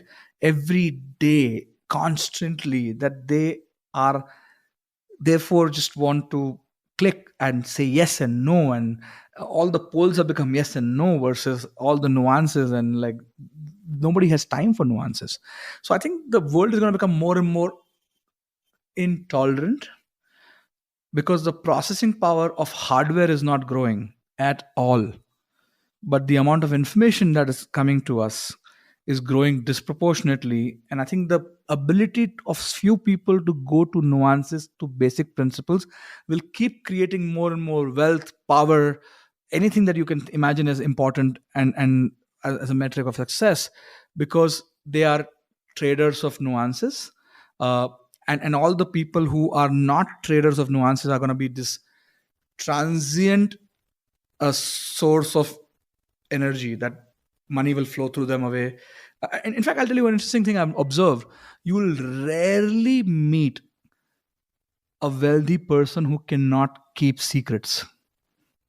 So I believe that wealth is like energy that stores itself in entropic complexities that seem to hold the information asymmetry in them, versus be these transient sources. And therefore I believe that the world has become this superconductor, where one meme goes to hundreds of millions of people quickly, information, gossip, uh, fake videos, content about Johnny Depp's divorce, like it's just spreading so quickly, and all of that. And there is no interest in going to nuances and going into these things, because you have to be connected to this global thing of being connected to the narrative. If I go for dinner and people talk about this, I need to not to be look like an idiot who's not knowing the common topic. And therefore, things like Netflix or YouTube are just making the world one at a levels we cannot imagine, because people are trying to be relevant in the context of, like, what percentage of human population. Actually, I did an interesting study. You'll love it, by the way. You should look it up. When Will Smith had that event at Oscars, I looked at Google Trends and saw on the heat map of the world where did Will Smith as a keyword take off, because Google Trends went like this, but on the global heat map, only some places went really dark. Most places had no search jump. And I was like, this is perfect. This is a final map of to knowing where the Western media has huge influence. You can predict accurately in India, in Africa, in Morocco, in Indonesia, where Western media has importance. Where do people care about Will Smith? And you can see these patterns emerge very clearly when you create these contrast events, right? And I think the processing power is therefore reduced. I read something interesting once where it says that kids love watching animated movies again and again. They watch it 6 times, they're still happy. They watch it 10 times, they're still happy, because their brain is not evolved to find patterns, and they're constantly finding new things all the time when they watch the same content. But humans, like, we don't like watching the content again because we figured out all the patterns. So we like watching movies which are unpredictable and we can't solve the patterns, and therefore the Christopher Nolan genre like becomes very interesting, because you're like, oh, I couldn't grasp, I have to watch it one more time or whatever. But the nuance of this is that we are also perpetually bored because of that, right? Because nothing seems to be causing any unusual pattern, and they were constantly looking for new pattern breaking things. And therefore TikTok is no surprise, because it's constantly breaking patterns. And one of the most interesting things I learned is that all things that are funny are surprises. All jokes are surprises. Go deeper on that. If you think about a joke, it's building a pattern, and then it switches to a pattern that you cannot anticipate, and therefore it creates an emotion in us and makes us laugh. And now that I've said this, if you see every stand-up joke, everything, you will see surprise, surprise, surprise, surprise all the time. So the brain is constantly looking for surprises versus going to nuances, because we are like, it's giving us this dopamine shots of here and there. And TikTok is surprise super machine. You can spend hours on it and your brain will not stop getting surprised. But in life, we tend not to like surprises, right? So I'm thinking specifically, the oil shoots up. We come up with this simple, that's a surprise. It disrupts the way that we thought something was going to happen and our perception onto the world. And then we ignore it. We talk ourselves out of it. We dismiss it instead of exploring it. Interestingly, the human brain, which lights up in fear and humor, is in the same region, because it's a surprise that does not cause harm to us, but it causes emotional arousal in us, right? So the thing is that Right. that's where we like surprises that don't harm us, because it creates an emotional arousal and takes our dopamine anticipation levels very high. But we don't like, for example, we love a gift that is wrapped, and we know, by the way, we'll not love a gift that's come randomly to our house with no name on it and we are like scared. But let's say your loved one gets you a surprise which is packed nicely. You are just excited because you do not feel the threat attached to this. So the same gift looks the same, feels the same, weighs the same, and causes different emotion. You're like, oh, has somebody sent me a bomb? You're not thinking that, oh, I have a secret admirer who sent me this beautiful gift, let me just open it. You're mostly assuming that, oh, I have somebody who's causing harm to me. But the same thing, it's given in familiar context where you've removed the fear. You're like, I'm so excited to open this. It doesn't matter. We could be 60-year-old. We are still happy to open a gift wrap. I want to go back to something you said earlier that's sort of like lingering in my mind a little bit, which is you said you've rarely met a wealthy person that can't keep a secret. Go deeper on that.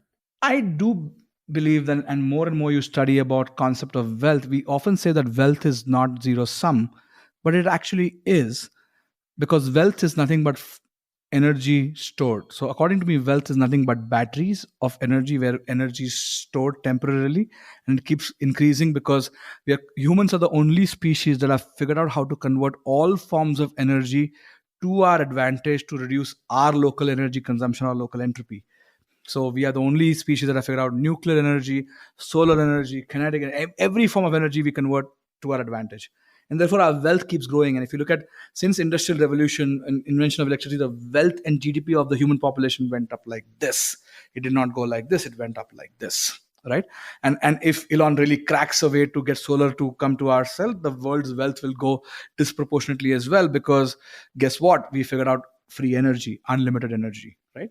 So the thing is that there's an interesting thing that was called the Maxwell's demon problem, which was the only thing that said proved that entropy is not increasing; it can be reversed, because it was a concept which was basically Maxwell demon has this glass box. Maxwell is the scientist who came up with this theory that entropy is not a law because it can be proven to not be true by Maxwell's demon experiment. It was a glass box with a door in the middle, and there are two chambers, one with cold molecules and one with heated molecules. And this demon could open the window selectively based on when hot one was trying to move in this direction and left cold one moving, and it just reverse it. So basically it says that Maxwell demon is able to reverse entropy versus overall increasing the entropy of the system, and therefore entropy is not a law.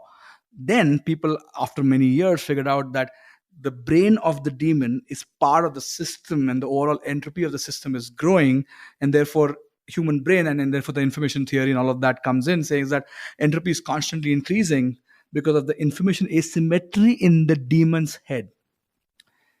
Now, if you extend this idea further, you realize that all the tech companies that are disproportionately growing in wealth and net worth and revenues are also the ones which have more information asymmetry, or they are more Maxwell demon like. Same for humans. People who have natural information asymmetry are constantly creating more and more wealth. And therefore, because they have to burn less energy compared to others in diverting the molecules here and there. And I think, therefore, when you see a wealthy person, so a lot of people become rich but not wealthy because they do not know how to manage the information asymmetry. So a lot of athletes become very rich and very quickly become poor. And you will see a pattern that they're very bad at holding information asymmetry. And ability to keep secrets is a good litmus test of an information asymmetry seeking brain. And this is where I'm making these leaps, saying that how do I know somebody can keep information asymmetry? The first test is ability to keep secrets. But how do you know somebody can keep a secret? Well, we all somehow, humans, know intuitively. If I asked you, Shane, think about 10 of your friends. Can you think of what 3 of them who cannot keep a secret? Totally. I'm not going to name them, though, because they're probably listening to this. You should not name them, but you can also name the 3 people who will keep the secrets. Yeah. Also. And sometimes they are trusted by wealthy people, and therefore their wealth grows because wealthy people love to associate with people who can keep secrets. And secrets doesn't have to be nasty. It can be just about knowing something about the world and all of that. For example, like if people really care about information asymmetry, they would have heard every podcast of yours and got there. It's just not natural for humans to do that. Seeking information asymmetry is not natural. I think humans have scaled as a society because we've figured out that the way we grow our energy or our biomass is to constantly store information asymmetry, one form or the other. And therefore, I was reading an interesting thing that the biomass of ants and humans is the same in the world, which is the number of kilograms of weight that we have on this planet, because both of these species figured out how to cooperate and keep this information structure growing, right? And others don't, and they are constantly stuck in the status society and not cooperative societies, because language is one way of thinking, keeping things more efficient and burning less energy compared to others, and many species don't do that. So the thing is that humans are the only species that have figured out how to increase the entropy of the system. Like, we are the best agents of entropy because we've heated up the entire ocean thanks to our activity, right? And global warming is a function of us creating more wealth through the process of inefficient thing. And therefore, going after sustainable energy is a great way of being richer without causing the environmental damage that we can create with that because of the side effect of other methods of creating energy. And I think, therefore, this concept of wealth is rarely like and generationally, like you will see that a lot of time 2 3 generation later wealth does not stay, because you will always create somebody who's not very good at keeping secrets or holding the ground, or keeping, and there'll be always people who like manipulate them into these schemes and all of that, and they will lose it, right? And I think that's where um information asymmetry is an interesting concept. Uh, if you see all the companies that are doing well, they are constantly increasing their information asymmetry about knowledge about their customer, or knowledge about their industry, or the flow of system, and so on and so forth, because otherwise this energy just keeps moving to places that can hold it and store it, and it can keep getting destroyed. For example, a lot of social media stock market tanked and revenue tanked when Apple announced a way to not be able to keep more information asymmetry, and boom, you can't predict many things about people, and therefore your revenue will tank because you can't predict their behavior. And I think that's where the power of understanding this simple concept can be very useful in understanding where the wealth is going to move constantly. I like that. Let's change gears a little bit here. Talk to me about decision making. So I have seen that one good framework of decision making is talking to champions of that field of decision making. Somebody who has more choices usually has ability to make better decisions than people who have lesser choices. Let me explain what I mean by that. A person who's less person who's likely to be able to get anybody to marry them, and they have the ability to do that, are likely to be better at taking decisions on how to marry somebody, right? And it sounds weird, but choices just make them better, right? Or an investor that can invest in any company is likely to become better on how to pick companies, right? So I think the expertise of decision making is usually in people who have more choices than others. In fact, according to me, the simplest definition of success is also about having more choices than other people in that respective field that you think about. And I think that usually does not fail. But uh, I believe that a lot of people are taking decisions through emotion, which is a hit or miss thing. But uh, problems to solve are, or to feel, are through emotions, right? So for example, a lot of times founders are like parents who sometimes just know intuitively something is wrong with their kid or their startup or their company, but emotions are not good enough to solve the problem, but they are very good at knowing intuitively something is off. And you, like, even doctors will struggle when a mother feels something about the kid, and like they're like, we can't find something, and then something is off, and they just feel it. And it's a great place to find something to be fixed, not a great tool to use how to fix, because emotions will make you do stupid decisions on how to solve that problem, and you'll overcorrect or over destruct in trying to solve that problem if you use emotions to do that. So I think using emotions to using emotions to detect symptoms is great. Using emotions to solve or make decisions is terrible. Everybody has different framework. I know about the Bezos framework of regret minimization framework, and you can talk about many of these things. I think a lot of times having just a long-term mindset around decisions, even if it's short-term decisions, is useful. So I've seen that some people are naturally good at long-term decisions than many people who are very good at short-term decisions, right? So I think using a lot of those people as APIs in your life for long-term decisions is a good framework. And we, all of us, know some people who are very good at long-term decisions, and they think 20 years, 40 years, 60 years, 80 years, 100 years on everything, right? For example, I've always told people that all bad behavior is rooted in short-term thinking. Every bad behavior in human beings comes from being short term about everything, right? And I think if you play a long enough game, it doesn't seem like a bad thing. And I think therefore uh, it's not natural for humans to think 30 years out, and therefore people do stupid things with their reputation or their trust with people or all of that, because they don't think it matters 10 years later. uh, and but if you do grow your reputation slowly, it gives you huge powers later on, because compounds quickly. In fact, I remember uh, this beautiful quote. One of our investors told me that, no, Kunal, reputation is a bank account where you can only deposit $1 a day, but every time the withdrawal is almost nearly complete. So if you make a mistake on your reputation, the withdrawal will be complete. But in terms of deposit, you can only almost deposit $1 a day. You can't hack reputation.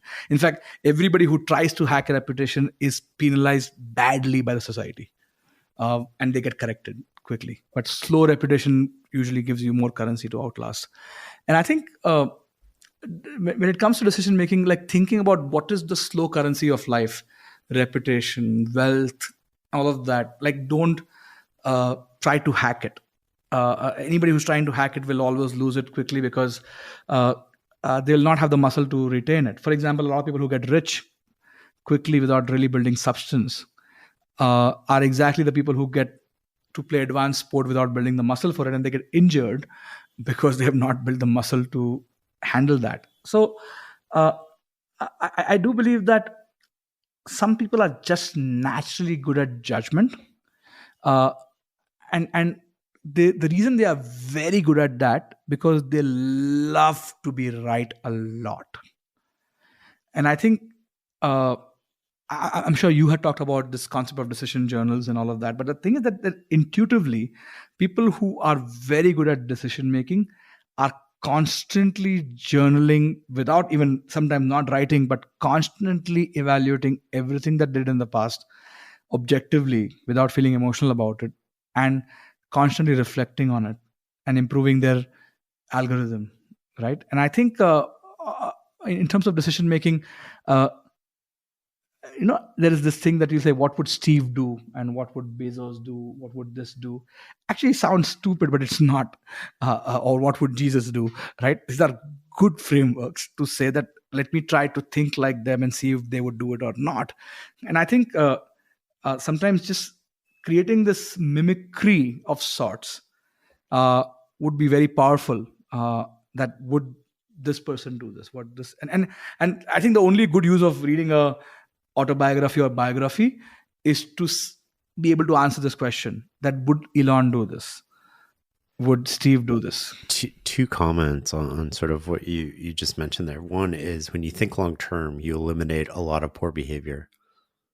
If you think like, we're going to be in a relationship for 30 years, I don't want to take advantage of you, even if it means I'm going to get paid more tomorrow or do anything. So it just eliminates all of those incentives. Even if you just think about all your relationships on this generational basis, you eliminate a lot of behavior that maybe you sort of... I'll tell you a funny thing. Yeah. All the scammy businesses are usually found around tourist places. Oh, dude. Yeah. I remember the kids and I went to this place in Vienna, and we got the cake, the famous Vienna cake. And the cake was like €3. And then the kids ordered water, and the water was €18.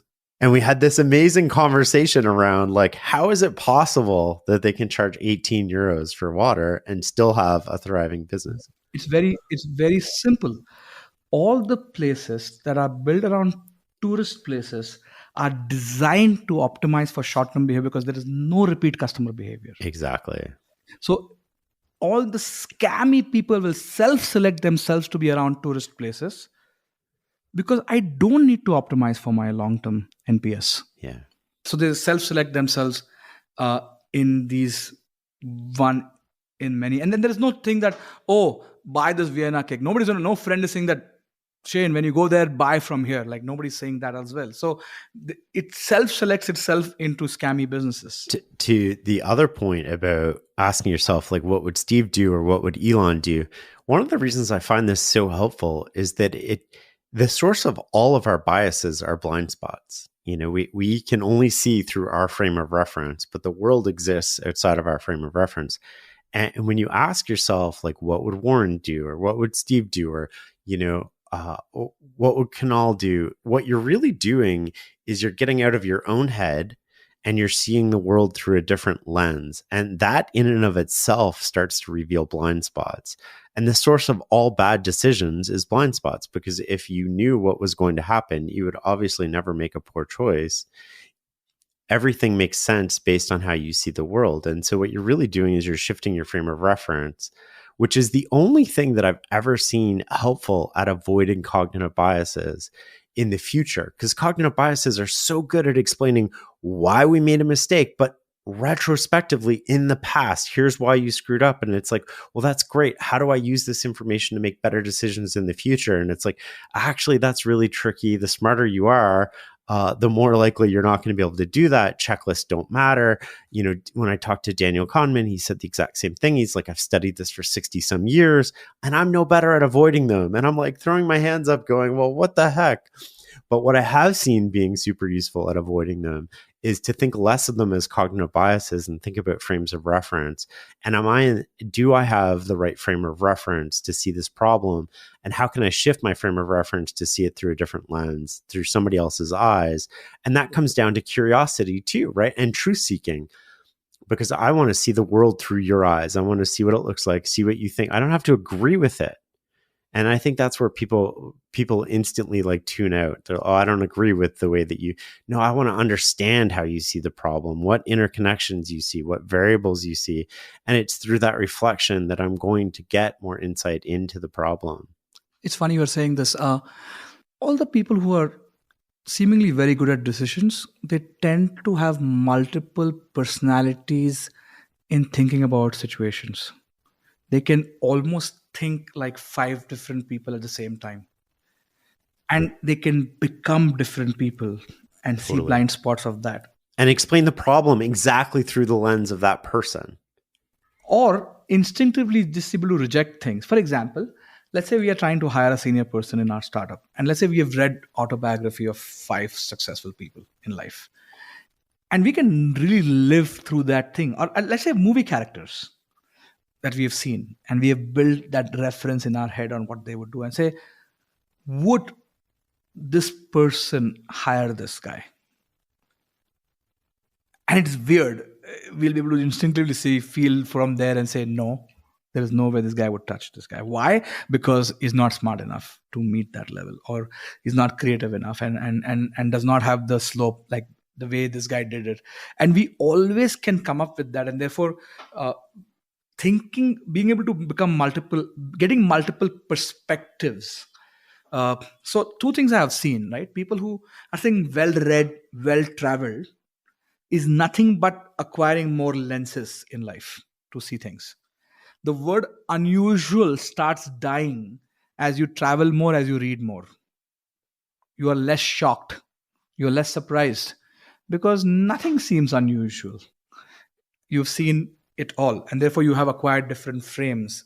And therefore most intolerant people who have not either read or traveled, because they don't know alternate realities. If you ask American, is this the best culture ever? They'll say yes, but they have never traveled to know and test if other cultures are better. Most Indians would do the same thing. They're like so proud of their religion, their culture. They think there is no framework to go test it, right? The other perspective is philosophy, right? Like when I studied philosophy, I had to study Indian philosophy and Western philosophy together as 18, 19, 20-year-old. And these are completely different things. Like it's almost like trying to, I don't know, trying to mix a Japanese cuisine to like Italian cuisine to and British cuisine. And you're like, it doesn't make sense. But the moment you acquire these lenses and say they all exist, and you can see this from a perspective of that, oh, let's say you make a dish and say, will Japanese people love it? Will British people love it? Will Indian people love it? And you can come up with this ways to adjust to that based on some of these nuances. And we have this amazing ability to come up with these answers again from our biases. But we have to be able to tap into multiple biases that coexist in us by creating all these multiple personalities in our head and saying that, would this guy like it? Would this guy like it? And I'm like, can see it. And therefore, all the people who are really good at their craft can predict almost like omakase of life, and like they'll just know that you will love this. And therefore, some people can get applause every time they go on stage. Some people can make music that can get applause every time. Some people can just do this consistently because they can just figure out the constant shift and nuances, and they don't get stuck in a type. Do you record anything when you're making a decision? Like, do you keep a decision journal? I don't, but I have built a habit of tweeting my predictions. And people do one funny thing. I don't know if you've seen this. Remind me of this in 12 months. That people tag. Uh, so I make a prediction that this is going to be this behavior in 2 years' time, and people respond to that tweet by saying, "Remind me of this in 24 months," and that tool reminds you to check this tweet in 24 months and do that. And I found that to be very useful, because if you make a prediction in public and you say something in public, if you are right, people will find you and tell you, Kunal, you were right. This turned out to be true. For example, I wrote something about dating and how it's going to mess up things, and how things fast forward are going to give rise to certain behavior. And there's an article that came yesterday which exactly talked about what I talked about in 2018. And somebody found that and said, Kunal, you said this in 2018. And that's one thing that works for me. Uh, and it's awkward to make your predictions public and you make your conjectures public or whatever. But when you're wrong, also people will find and say, Kunal, you said this, but look at this is what happened. And it's a nice way of making the world. I crowdsource my decision making, journaling and shaming, because it reminds me more efficiently. I'm not a structured person. I can barely make a to-do list in life. I can in fact, the day I make a to-do list, I somehow lose that to-do list, because I just can't keep up to that. And I think being more connected in the moment, constantly connecting dots, is my method, and therefore I document them in public, because I'll trust people to come and correct me on my decisions. How do you think about opportunity cost? It comes to what metric you're optimizing for. If it's, let's say, wealth for the sake of making argument, or opportunity cost, uh, not all things create the long-term ROI that you think it does, right? For example, you'll say, I'm going to do a startup or do this job in consulting, and I might just miss out the opportunity to make some money in consulting and lose that early day in the startup. I think constantly thinking from a lens of value per hour and cost per hour. So one framework I use is, every now and then we should figure out a way, what is our value per hour, and we should figure out any mechanism, DCF, salary, whatever. And then you say, hey, whatever work I'm doing, is this generating more market cap per hour than I am doing right now? And it doesn't matter what that work is.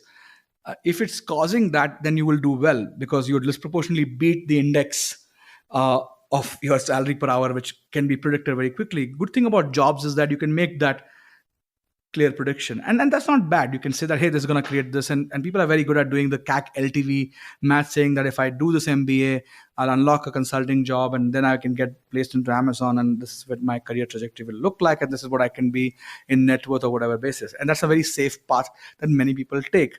uh, Many people take the unusual path and tend to do better, because they unlock more experiences and the feedback loops dramatically improve. So I believe that historically people were hired for years of experience.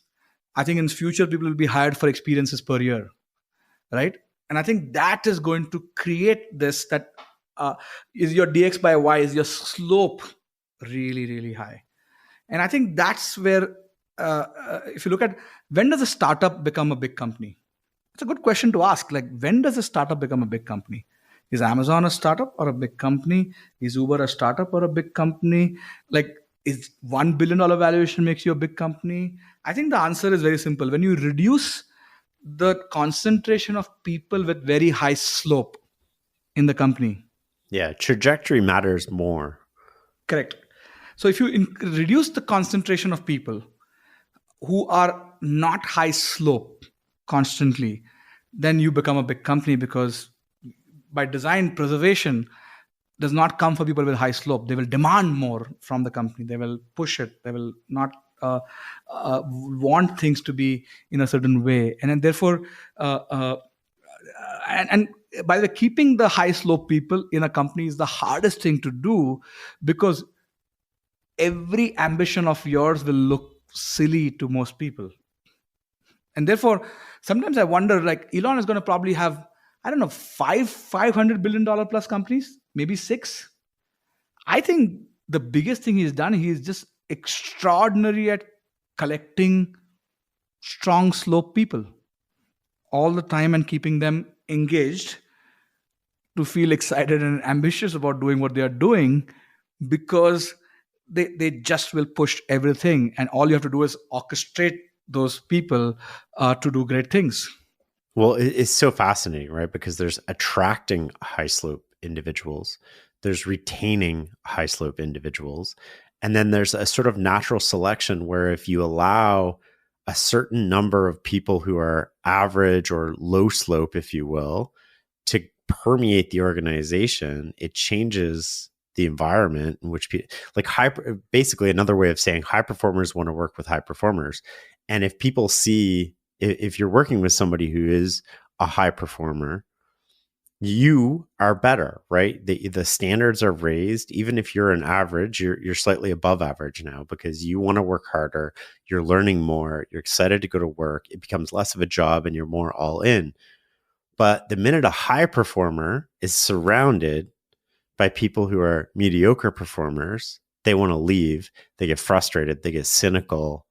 There's a clock on how long that they stay in that organization, or a clock on how long they stay engaged. Yeah. And therefore, companies who obsess for revenue per employee naturally retain talent density a lot more by design, because they do not kind of regress to mean, if you will, in many, many ways. Because mean is unfortunately very, very boring for high performers, because imagine you are in an all hands or a town hall and the quality of questions have become so terrible. You're like, whose company is this? Yeah, like, who exactly. Are the people? Yeah, right. Yeah. And I think it sounds like almost like you're trying to build some kind of a divide in society, but that's the truth. US historically constantly brought a lot of the bright minds to come to them, and honestly, India has lost a lot of smart brains because we could not do a good job of retaining these people, and still struggle to do that. And all US is but you change a law and you stop the high slope people to come to you, some other country is going to benefit from that, and they will eventually in the long run fix that, because the high slope people are constantly changing every environment they go to. And the funny thing about the high slope people is that they recognize other high slope people almost in literally 5-minute conversations.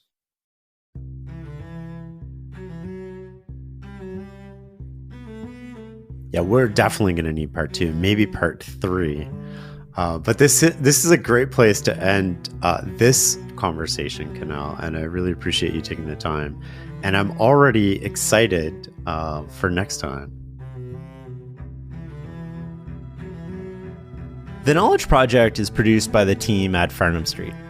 I'd love to get your advice on how to make this the most valuable podcast you listen to. Email me at shane@fs.blog. You can learn more about the show and find past episodes at fs.blog/podcast. To get a transcript of this episode, go to fs.blog/tribe or check out the show notes. Can you do me a small favor? Go online right now and share this episode with one friend who you think would love it. Thanks for listening and learning with us. Till next time.